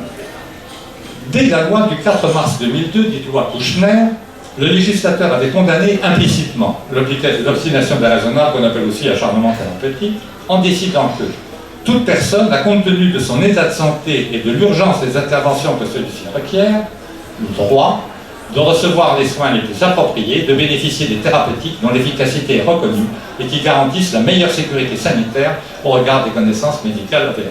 Les actes de prévention, d'investigation ou de soins ne doivent pas, en l'état des connaissances médicales, lui faire courir des risques disproportionnés par rapport aux bénéfices escomptés. C'est toujours cette problématique qu'on rencontre. Et les professionnels de santé, ça on le rappelle, ce qui était très nécessaire pour certains, mettent en œuvre tous les moyens à leur disposition pour assurer à chacun une vie digne jusqu'à la mort. Dès son premier article, la loi Leonetti, dans la loi Leonetti, il est affirmé « Ces actes ne doivent pas être poursuivis par une obstination déraisonnable lorsqu'ils apparaissent inutiles, disproportionnés ou n'ayant d'autre effet que le seul maintien artificiel de la vie, ils peuvent être suspendus ou ne pas être entrepris. » Le traitement de la douleur. Le législateur de 2002 déjà avait décidé que toute personne a le droit de recevoir des soins visant à soulager sa douleur. Celle-ci doit être en toutes circonstances prévenue, évaluée, prise en compte et traitée. En 2005, le législateur ajoutera, si le médecin constate qu'il ne peut soulager la souffrance d'une personne en phase avancée ou terminale d'une affection grave et incurable, quelle qu'en soit la cause, qu'en lui appliquant un traitement qui peut avoir pour effet secondaire d'abréger la vie, il doit simplement en informer le malade. Le préambule de la Constitution de 1946, toujours applicable bien sûr, proclame que tous ont droit à la protection de la santé, et la loi du 9 juin 1999 proclame le droit pour toute personne malade dont l'état le requiert d'accéder à des soins palliatifs et à un engagement. Et une circulaire dite Larocque de 1986 définit ainsi les soins palliatifs. Ce sont des soins actifs et continus pratiqués par une équipe plus interdisciplinaire en institution ou à domicile et qui visent à soulager la douleur, à apaiser la souffrance psychique et à sauvegarder la dignité de la personne et à soutenir son entourage. Voilà l'apport de la loi Leonetti. En 2016, le 2 février 2016, c'est un peu 10 ans après, est intervenue la loi Claes-Leonetti. La Cour des comptes avait déjà remarqué que la France avait pris beaucoup de retard en matière de soins palliatifs, puisque 80% des personnes qui y auraient droit, en réalité, n'y ont pas accès.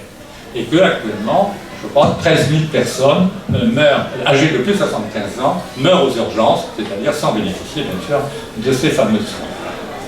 Mal appliquée par ce mal connu, la loi Leonetti n'a pas permis de régler toutes les questions posées par la situation de fin de vie, et sans y parvenir complètement, la loi Claes-Leonetti, un parlementaire de l'opposition et un parlementaire de la majorité, c'est pour ça qu'il y a ces deux noms, cette loi donc confirme et renforce les dispositions de la loi Leonetti et ajoute que le refus ou l'arrêt du traitement demandé par le malade n'est plus un souhait que peut considérer le médecin, mais c'est un droit.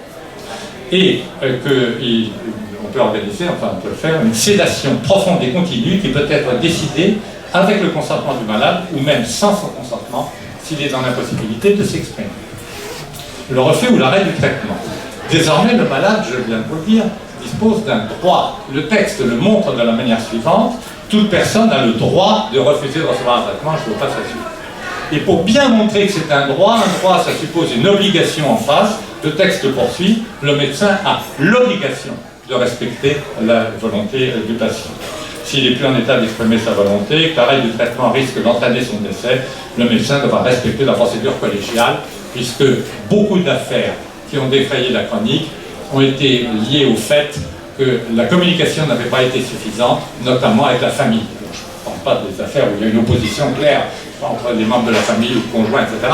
Mais d'une manière générale, bien souvent, pour des personnes âgées, en réalité, tout le monde était d'accord, et ça n'a pas été fait, ou plutôt ça a entraîné des affaires judiciaires, parce que la communication n'avait pas été suffisante avec la famille.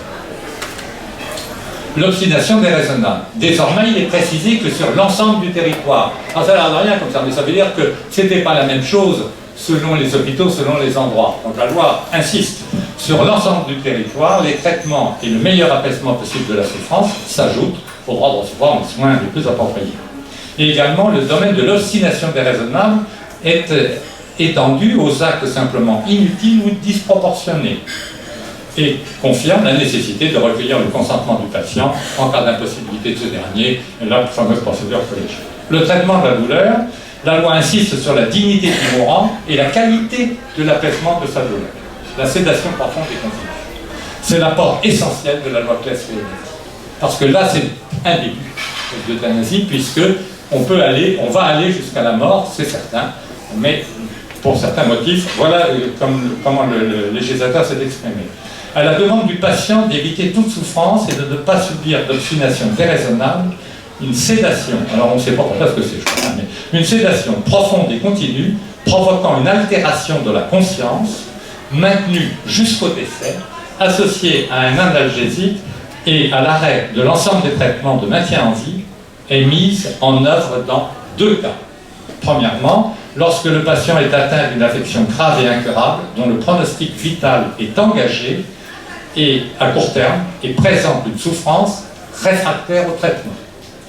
Deuxièmement, lorsque, là c'est lui qui décide, la décision du patient atteint d'une affection grave et incurable, etc., d'arrêter un traitement engage son pronostic vital à court terme et est susceptible d'entraîner des souffrances insupportables, alors la sédation profonde et continue peut avoir.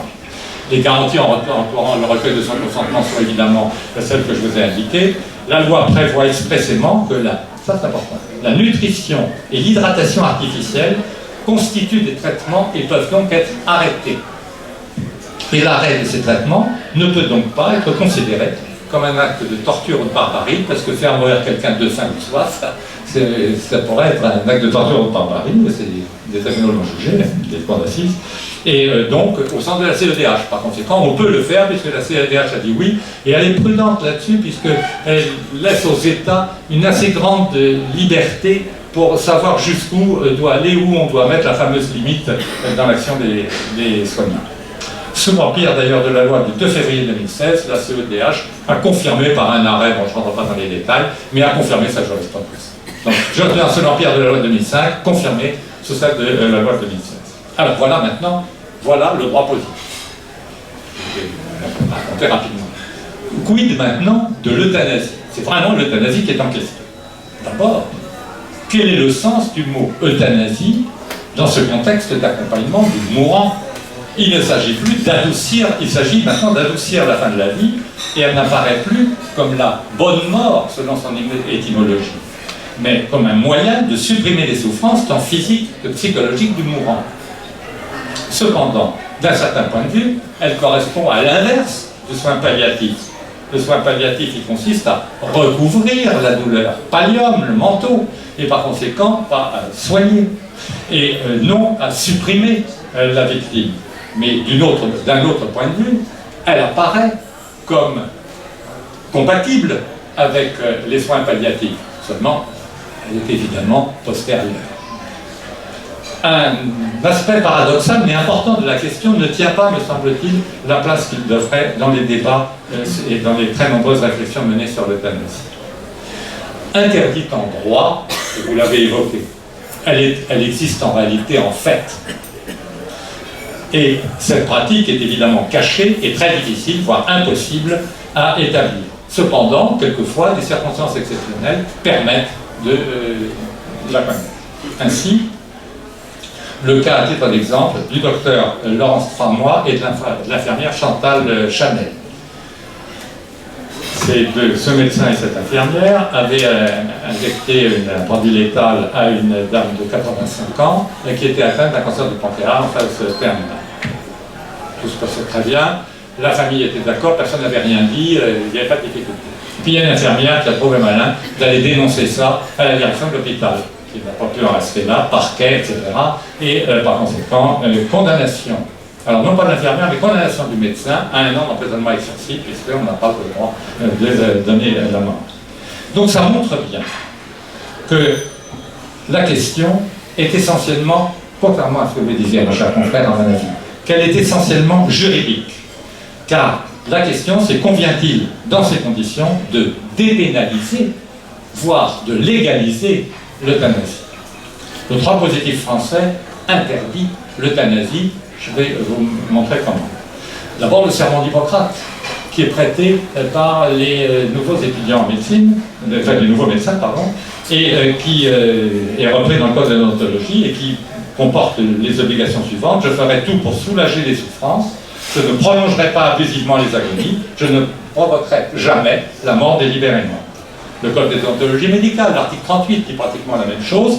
Le médecin doit accompagner le mourant jusqu'à ses derniers moments, assurer par des soins et mesures appropriées la qualité d'une vie qui prend fin, sauvegarder, en effet, la dignité du malade et réconforter son entourage. Il n'a pas le droit de provoquer délibérément la mort.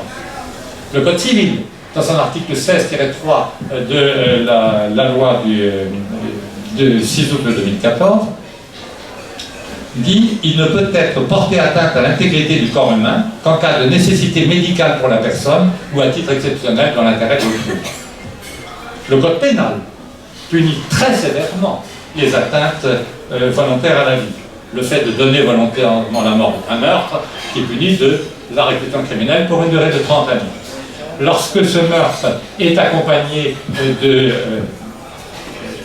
préméditation ou de guet-apens, le texte est un peu ancien quand même, eh bien la réclusion criminelle devient la réclusion criminelle à perpétuité, mais même le meurtre simple, qui n'est pas prémédité, mais qui, lorsqu'il porte sur un mineur de 15 ans, est aussi punissable de la réclusion criminelle à perpétuité. D'autre part, le fait, alors je reprends le texte, d'attenter à la vie d'autrui par l'emploi ou l'administration, là ça correspond vraiment, de substances de nature à entraîner la mort constitue un empoisonnement. L'empoisonnement est puni de 30 années de réclusion criminelle et il est aussi puni de la réclusion criminelle à perpétuité lorsqu'il est fait avec préméditation sur un enfant de 15 ans, de moins de 15 ans, pardon, ou s'il accompagne un autre crime. La tentative de commission de ces crimes fait encourir la même peine à l'auteur de la tentative, d'ailleurs qu'au complice.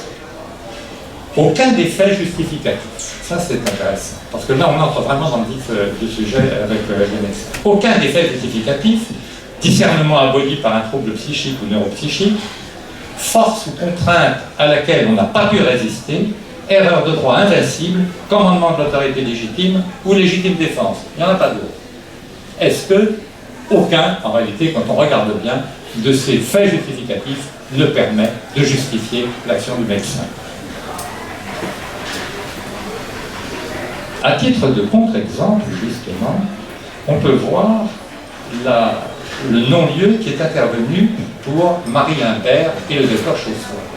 Ces gens-là n'ont pas été condamnés, le parquet a requis un non-lieu et le juge d'instruction a rendu une ordonnance de non-lieu. Le problème, c'était la qualification juridique. Est-ce que c'était la légitime défense? Est-ce que c'était... Évidemment, c'était rien de tout ça. Alors, ils ont trouvé... ça ne tient pas debout juridiquement. Ils ont trouvé la force ou la contrainte à laquelle on peut résister. Et il s'agissait d'une contrainte médiatique. C'est bien que le pouvoir de la presse est énorme, mais enfin on arrive encore à résister, surtout quand on est médecin, je crois, au pouvoir que oui, enfin, on peut quand même peut-être faire des efforts et y arriver. Donc vous voyez, voilà, il n'y avait pas en réalité de manière de s'en sortir juridiquement, sauf à tordre le sens d'un texte. Tout crime suppose 3 éléments, légal, matériel et intentionnel. Le mobile n'a aucune influence sur l'existence de l'infraction. Ça, c'est important. En effet, l'euthanasie, c'est évidemment une euthanasie humanitaire, c'est pas bien sûr. Ah oui, mais du point de vue du droit, peu importe le mobile. Le mobile, il est intéressant simplement pour mesurer la peine une fois que l'infraction a été constatée par la juridiction. Mais elle n'entre pas dans la qualification de l'infraction. Il en va de même du consentement de la victime, puisque en matière d'euthanasie, ce qui nous intéresse, évidemment, la victime est d'accord. Eh bien, ça aussi, c'est impuissant à détruire l'infraction. D'ailleurs, sauf exception concernant un autre domaine, ni la victime qui s'est constituée partie civile, ni le ministère public qui a déclenché des poursuites ne peuvent revenir sur cela. Il faut venir jusqu'au jugement, et à ce moment-là, la juridiction de jugement décidera. Contrairement à l'affirmation du président de l'Association du droit de mourir dans la dignité, selon laquelle la loi Leonetti a été faite par des médecins pour des médecins, il me semble que la législation actuelle apparaît parfaitement inadaptée à notre situation. Et ça apparaît d'autant plus inadapté que, évidemment, ce sont les médecins, essentiellement les médecins, les infirmiers aussi, mais c'est d'abord les médecins quand même, qui sont au premier rang dans cette question, et on connaît leur extrême dévouement. Leur protection est évidemment une nécessité, mais cette protection peut-elle se faire au détriment du droit à la vie? La même question se pose relativement au droit de mourir dans la dignité, expression souvent utilisée pour désigner l'euthanasie. Par ailleurs, les progrès fulgurants en matière biologique ont amené les pouvoirs publics à légiférer et à ouvrir régulièrement des débats sur ces questions auxquelles Pour le dernier débat, elle a ajouté la demande d'aide médicale à mourir. Le 6 décembre 2017, le Premier ministre a demandé au Conseil d'État un avis sur la question pour préparer cette modification de la loi bioéthique dans le cadrage juridique du réexamen de la loi relative à la bioéthique, avec le texte suivant. Le Premier ministre demande au Conseil d'État d'examiner les droits des malades et des personnes en fin de vie et l'adéquation de la loi actuelle avec les attentes sociétales, notamment la demande d'une aide médicale à mourir. Le vif débat entre opposants de l'euthanasie et favorables et partisans a été relancé en 2018 par la proposition de loi de 156 parlementaires dirigée par de la République en marche, menée par le député Touraine. Et la publication le 10 avril 2018 du rapport du Conseil économique, social et environnemental. Le Comité consultatif national d'éthique a publié le 25 septembre 2018 un avis qui conclut notamment qu'il ne peut être envisagé de faire évoluer la loi avant que n'ait été effectué un travail de recherche des situations dites exceptionnelles afin de vérifier si elles ne peuvent pas être traitées de manière satisfaisante par une pleine application de la loi actuelle. On le comprend bien, l'autre loi n'a que 2 ans. En 2 ans, on sait bien qu'il faut un peu plus de temps pour vraiment prendre la mesure d'une loi. Mais le CCNE ajoute que s'il y a besoin, alors on le fera, mais à condition de ne pas autoriser, de respecter le droit à la vie. La prudence, donc, paraît s'imposer. L'évolution me paraît discutée. Alors il est intéressant de constater qu'en France, l'admission de l'euthanasie interviendrait, je ne sais pas si elle interviendra ou pas, mais après l'abolition de la peine de mort. Les exemples de législation des 4 pays en Europe qui acceptent, ce sont essentiellement le Benelux et la Suisse. Enfin, et les 4 États des États-Unis, l'Oregon, l'État de Washington, le Montana et le Vermont.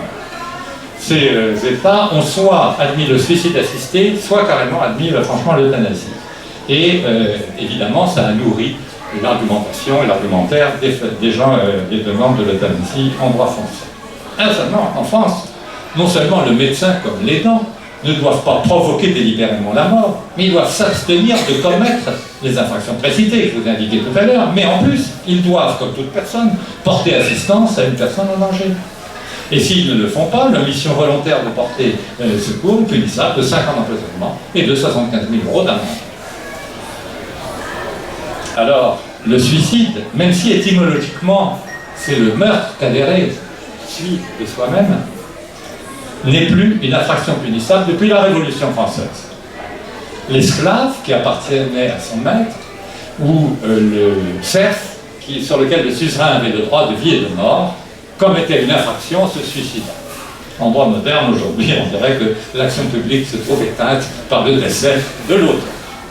Le suicide n'est ni un crime ni un délit, on ne saurait poursuivre pour complicité au suicide, ce que nous dit Robert Badinter. La tentative de suicide n'est pas incriminée, mais la provocation au suicide l'est.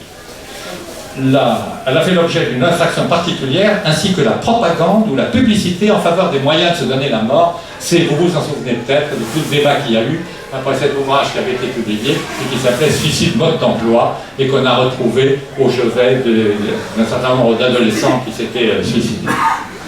La question paraît se poser extrêmement différemment en ce qui concerne le suicide assisté, lorsqu'il concerne des personnes majeures, pleinement conscientes, atteintes d'une maladie incurable et mortelle à brève échéance. Les débats sur l'éventuelle modification de la législation française révèlent une opposition entre l'individu et la société. Le premier invoque la liberté et l'absence d'action nuisible à la société. Je fais ce que j'ai envie de faire dès lors que je n'atteins pas le droit d'autrui.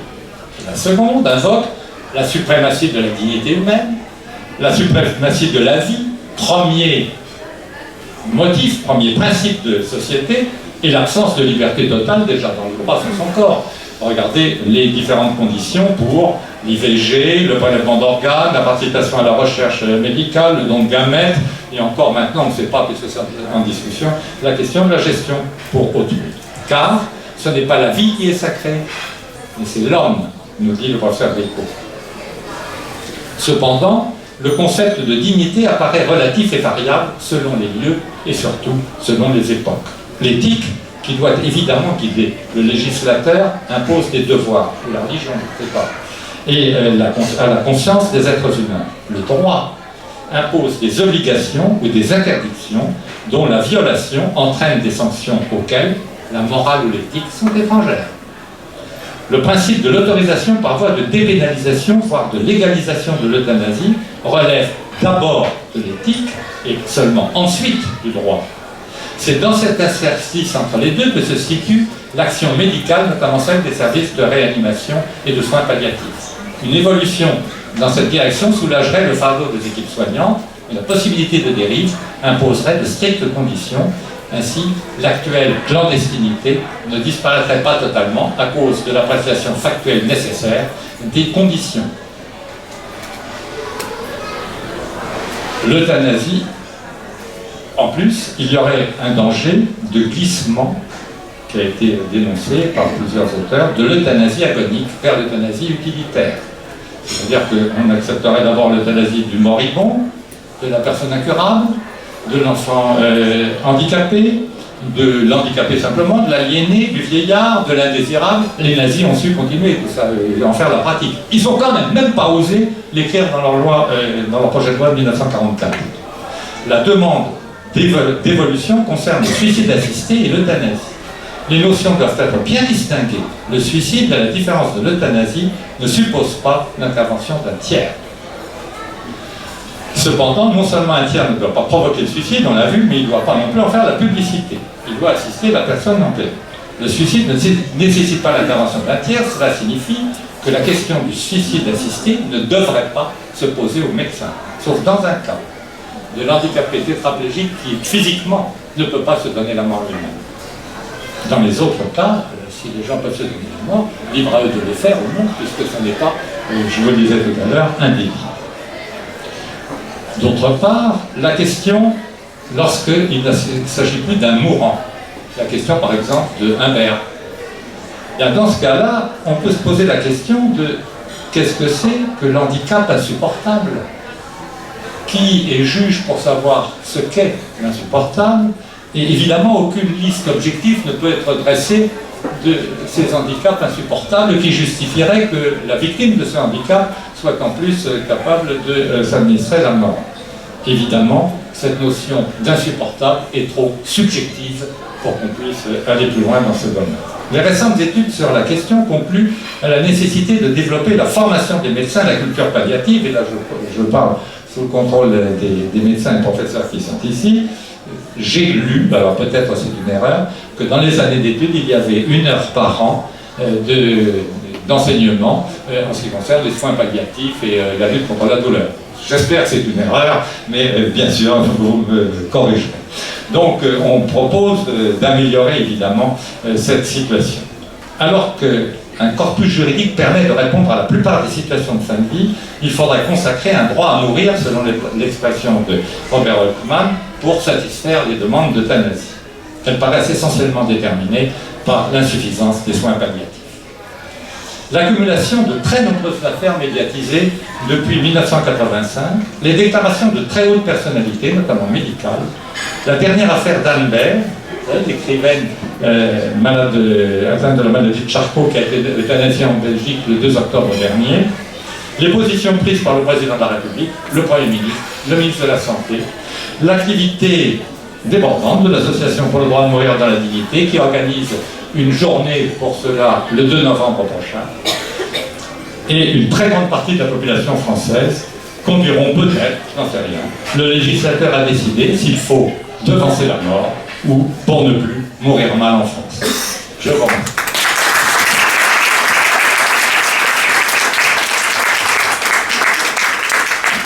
Merci pour ce survol très complet et très profond.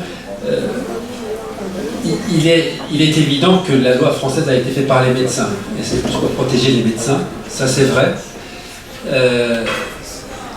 Quand vous prenez, pour aller un peu dans votre sens, le cas de l'État de Régnault, qui a plus mis l'accent sur la volonté de l'individu et éventuellement l'assistance à l'individu. Après, l'individu, Heidegger, est libre de disposer ou pas disposer. Vous l'avez dit, le suicide n'est pas un crime endémique.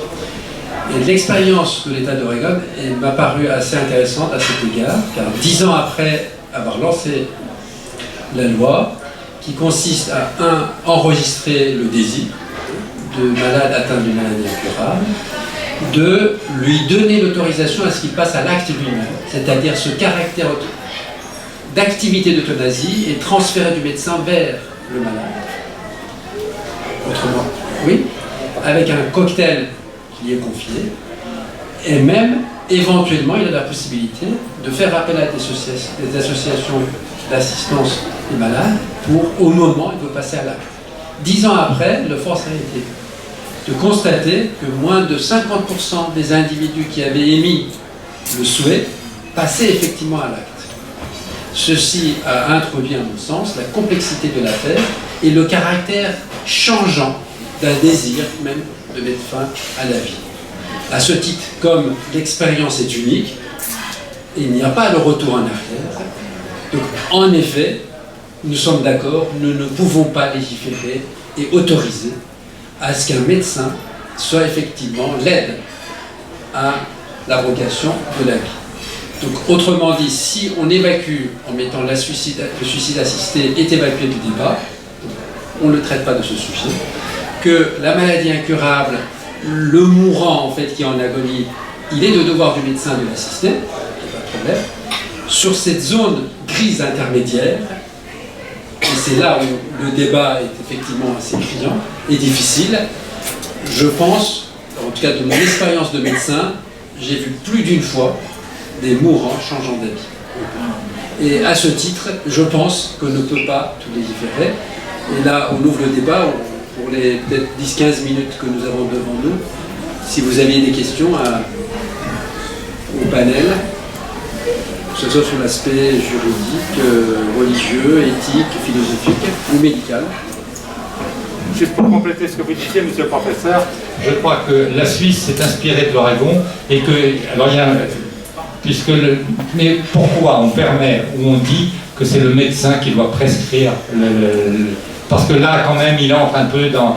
un peu. Alors qu'on comprend très bien que pour la sédation profonde, là, il s'agit de mettre fin d'abord à la douleur, même si malheureusement, ça réduit la douleur.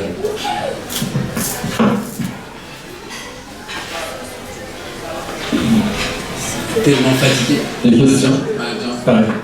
Je voulais creuser une remarque. Merci à tous, c'était passionnant, intéressant. Évidemment, ça soulève énormément de questions, mais je vais en poser une parce que sinon je vais lister 25 questions là sur ma petite feuille. Je voulais vous demander dans l'enquête que vous avez menée, le regard que vous avez porté sur l'aspect religieux en Iran, est-ce que vous vous êtes juste restreint sur le versant religieux à l'islam, ou est-ce que vous avez porté aussi un regard sur cette religion monothéiste qui a précédé l'islam en Iran, qui est le zoroastrisme? On répondra vite. Le questionnaire ne visait pas l'islam. C'était « Croyez-vous » Non, mais vous, dans votre... sur le questionnaire. je ne parle pas du questionnaire. Je parle de vos regards qui ont interrogé la notion de la mort en Iran, la perception, l'accompagnement, etc., et tout ce qu'il peut y avoir comme symbole autour. Est-ce que vous y avez songé? Est-ce que vous avez regardé de ce côté-là ou pas? On a fait un petit peu l'historique, oui. Effectivement, des textes anciens, mais ça ne dépasse pas que quelques pages, parce que le livre, vous voyez, tous ces aspects, ça fait, etc. Tu verras que l'approche historique est très résumée, très brève. On commence par les textes anciens de Perse-ancienne et on arrive jusqu'au temps moderne, mais de façon très synthétique et résumée. Ça mérite sans doute un travail beaucoup plus... Donc ce balayage historique ne spécifiait pas l'abord d'une autre religion monothéiste à part l'islam. C'est vraiment une question. Il y a une continuité folle. La croyance monothéiste pré-islamique et les préceptes islamiques après. Ouais. La vie est sacrée, néanmoins, ça ne s'arrête pas avec la mort. Il y a une vie continue. Moment.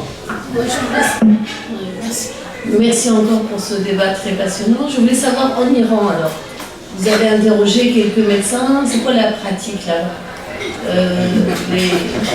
dans la vraie vie? Catastrophe. J'aurais espéré qu'on ne me pose pas cette question. On a interrogé les médecins, il y a comme toujours en Iran, il y a le meilleur et le pire, il y a tout et son contraire. Vous avez des médecins très dévoués qui accompagnent les malades jusqu'au bout. Vous avez les médecins qui, dès lors la maladie est incurable, donc c'est un abandon avéré, caractérisé, c'est laissé au bon vouloir des autres membres de l'équipe soignante, aides-soignantes, infirmières, et parfois même des membres de la famille. Comme l'expression que j'ai prise, c'est des malades abandonnés dans l'intimité des institutions de soins, dans leur solitude, parfois individuelle, parfois familiale. Et là, il y a vraiment, vous pouvez imaginer tous les cas de figure, que j'ai tout vu, tout entendu. Des familles qui se ruinent pensant que vraiment en mettant de l'argent on peut sauver leur père, leur mère, leur grand-père, etc. Jusqu'aux familles qui estiment que de toutes les façons, dès lors le corps médical a déclaré forfait, il est inutile d'aller au-delà, et même à quoi bon d'aller voir ce que veut le mourant, et moyennant quelques économies, là près d'une infirmière, là une aide-soignante, effectivement procéder à l'euthanasie. C'est ce vide qui nous a poussé à écrire ce livre pour qu'il y ait un débat. Les Iraniens ont une fâcheuse habitude d'occulter, cacher la couverture et ne pas en parler. On a dit c'est un tabou. Et au niveau soins palliatifs, pareil? Ça commence, mais ça commence comme toujours avec une très mauvaise gestion des universités et dans, je ne sais pas si Noza partage mon avis, dans une grande indifférence des acteurs médicaux. Je peux juste poser une... Pardon, je vais arrêter. Est-ce que tu penses réellement qu'on meurt... c'est pire de mourir en Iran qu'en France? Quand tu as une maladie incurable, non mais on connaît nos pratiques respectives, j'ai beaucoup accompagné des malades en fin de vie pendant 28 ans à l'hôpital, donc je ne suis pas sûre que malgré tout ce dont on dispose comme dispositif X et Y, d'ailleurs votre brillante exposé le montrait assez bien, à quel point, je veux dire, c'est des textes, effectivement, qui résonnent. Mais moi, je me range vraiment du côté de la village. Je pense que légiférer ne répondra pas. Vous disiez que c'est une affaire trop subjective, c'est juste une affaire humaine, donc par définition, elle ne peut être que subjective. Et je ne pense pas que la froideur législative puisse répondre à cette affaire autant humaine que par définition non subjective. Pour exemple, vous avez évoqué l'affaire Imbert. Il y a l'autre affaire, le nom de ce pauvre jeune homme m'échappe, mais qui a mené... Enfin, Lambert, oui, qui n'est pas encore décidé, n'est-ce pas? C'est pas définitivement jugé encore. Oui, mais ça fait des années, c'est la seule tâche, oui, etc., comme quoi, même quand il y a des lois, les choses ne sont pas nécessairement plus douces. Donc je reviens sur ma question initiale. Je me garderai, ça c'est très difficile déjà, de porter un jugement, parce que l'affaire est très complexe, et encore moins d'un jugement ou de jugement comparatif entre ce qui se pratique. C'est une question d'observation, c'est pas une question de jugement. L'observation est que mourir est difficile. Et mourir est de plus en plus difficile dans la vie moderne. La vie peut-être pré-moderne, donner une mort plus paisible, mais également c'est parce que les affaires sont complexes et bien évidemment on est toujours frappé par les exceptions et les caricatures. Les affaires qu'on évoque, c'est des affaires de caricature médiatisées. Moi, ce qui me préoccupe, c'est le commun des mortels, c'est le gros de la population. Il faut à la fois régulariser, c'est-à-dire, vous l'avez évoqué, il faut l'éducation, la formation, etc., c'est important. Et ceci n'est pas que l'affaire des facultés de médecine, c'est l'affaire des citoyens et la conception qu'on a de la vie et de la mort, et comment le fait que, moi, c'est simple, j'étais petit, je voyais mes parents mourir à la maison. Aujourd'hui, il n'y a quasiment plus. Dans mon expérience, dans ma vie professionnelle, j'ai pu organiser uniquement 3 décès à domicile. C'est peu. Pourtant, des décès, j'en ai vu. Et 3 décès à domicile, et il a fallu quand même batailler beaucoup, parce que c'était le désir du mourant de mourir à la maison. Et c'est très compliqué pour l'entourage, c'est très compliqué pour les enfants, c'est très compliqué quand on habite au 7e étage et qu'il faut mourir, ne serait-ce que l'utilisation de l'ascenseur en permanence, etc. La vie moderne a rendu la mort compliquée. C'est pour ça que porter un jugement n'appelle pas uniquement l'aspect moral, éthique, mais également l'organisation de la vie a rendu la vie difficile. C'est compliqué, je ne vais pas vous laisser la parole, mais je pense que le sujet est tabou en Iran. Certainement, le sujet aussi est très tabou en France. Pardon.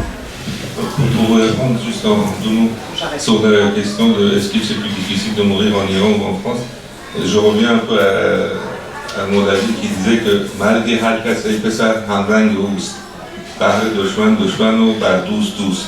c'est pas fonction de mourir en Iran ou en France qui était en débat ce soir, c'était comment réagir vis-à-vis de quelqu'un qui... on a 2 positions, c'est en tant que médecin, en tant qu'homme. En tant que médecin, qu'est-ce que vous répondez à quelqu'un qui pose cette question? Et en tant que personne, comment vous réagissez avec un proche qui est dans cette situation? Et je ne pense pas que ça soit différent entre la France ou l'Iran. La seule différence, à mon avis, et c'est tout l'honneur de la France, c'est qu'il y a un cadre.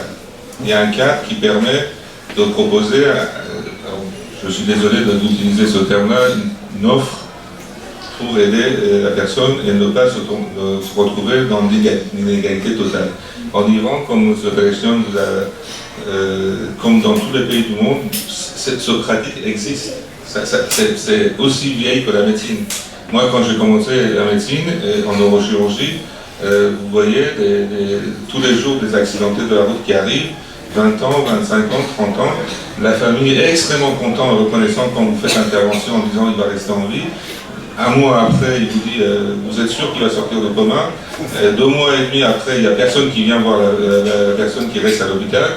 Et 3 mois après, quand vous croisez la famille de temps en temps dans le couloir, ils vous regardent de travers, pourquoi vous l'avez opéré? Il est dans un état catastrophique.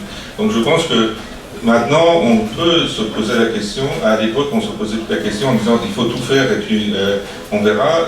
Moi, je vous assure que 2 jours après les grandes gardes, 3 jours après les grandes gardes, les réanimateurs passaient, il y avait beaucoup de décès qui survenaient dans le service parce qu'il y avait des gens qui, malheureusement, devaient mourir et qui mouraient dans l'inégalité totale, sans aucune concertation avec la famille, sans aucune discussion avec les personnes. Et donc, comme disait Maître Limeude, il y avait des affaires qui éclataient dans les médias parce que quelqu'un portait cette affaire-là devant la justice, mais les autres passaient complètement inaperçus. Actuellement, il y a un cadre. Il y a un cadre, il faut vérifier s'il y a un consentement qui a été donné, il y a une discussion, il y a un colloque singulier, il y a une personne de confiance, il y a quand même une évolution qui est extrêmement importante.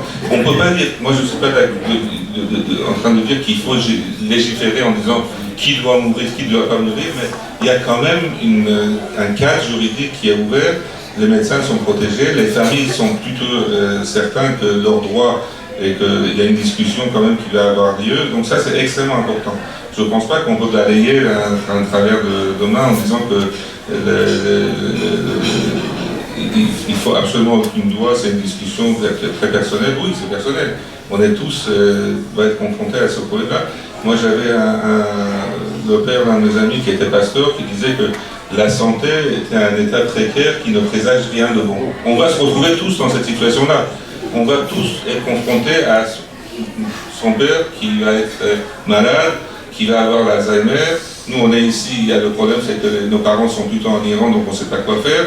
Il n'y a pas de soins palliatifs, il n'y a aucune structure qui prend les gens correctement en charge, en France aussi. Mais en Iran, c'est encore plus catastrophique. Donc le problème se pose à tous. Nous allons être confrontés tous, un jour ou l'autre, à ce problème-là. Et ce problème-là engage la totalité de notre être. On peut en parler juridiquement, on peut en parler religieusement, on peut en parler sur le plan sociétal, on peut en parler sur le plan personnel et éthique, mais un jour, cette question se posera à nous tous, en disant, alors après, il y a 2 façons différentes de le voir, pour soi-même et pour l'autre. Pour soi-même, on peut accepter toutes les souffrances. Moi, je peux décider, dire, moi, j'accepte toutes les souffrances, acharnez-vous sur moi, faites ce que vous voulez. Et puis, par contre, pour l'autre, non. Pour l'autre, il faut se poser la question, quelle est sa volonté? Et je voulais juste dire 2 mots, c'est d'abord, sur toutes les lois, tous les textes que vous avez cités, il y a le mot délibéré. pour les médecins. C'est-à-dire qu'on donnait la mort de façon délibérée. Ça, je pense que, ne prenez pas mal ce que je vous dis, je n'ai rien à vous apprendre, mais je pense que les mots ont une importance, notamment dans le texte de loi. Quand on dit ne pas donner la mort de façon délibérée, c'est là où le motif intervient. C'est là où on se dit pourquoi on peut faire une sédation profonde, pourquoi on peut soulager la douleur, même en craignant ou en sachant que la morphine à haute dose va avoir des problèmes respiratoires et peut abréger la vie.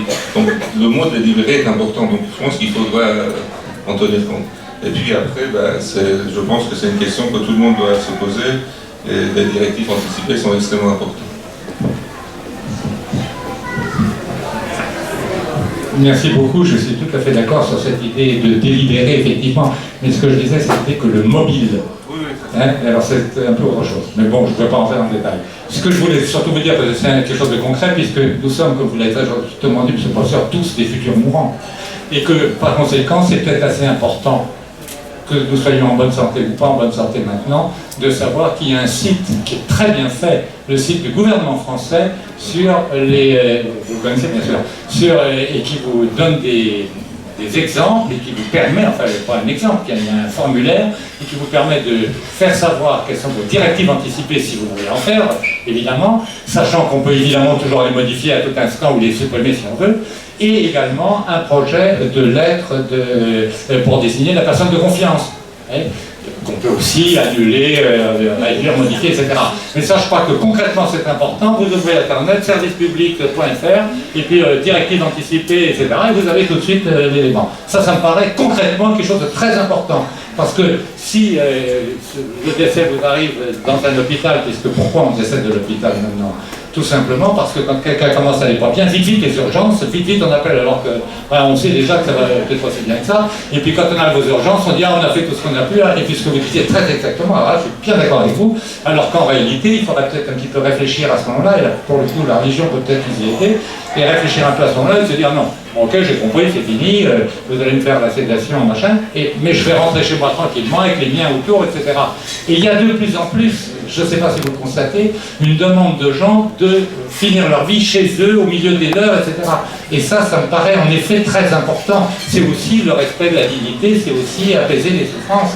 Et les textes nouveaux envisagent à chaque fois le soutien également des gens autour de l'entourage. Là, je crois qu'il va dire, je voulais surtout vous donner cette information pratique et concrète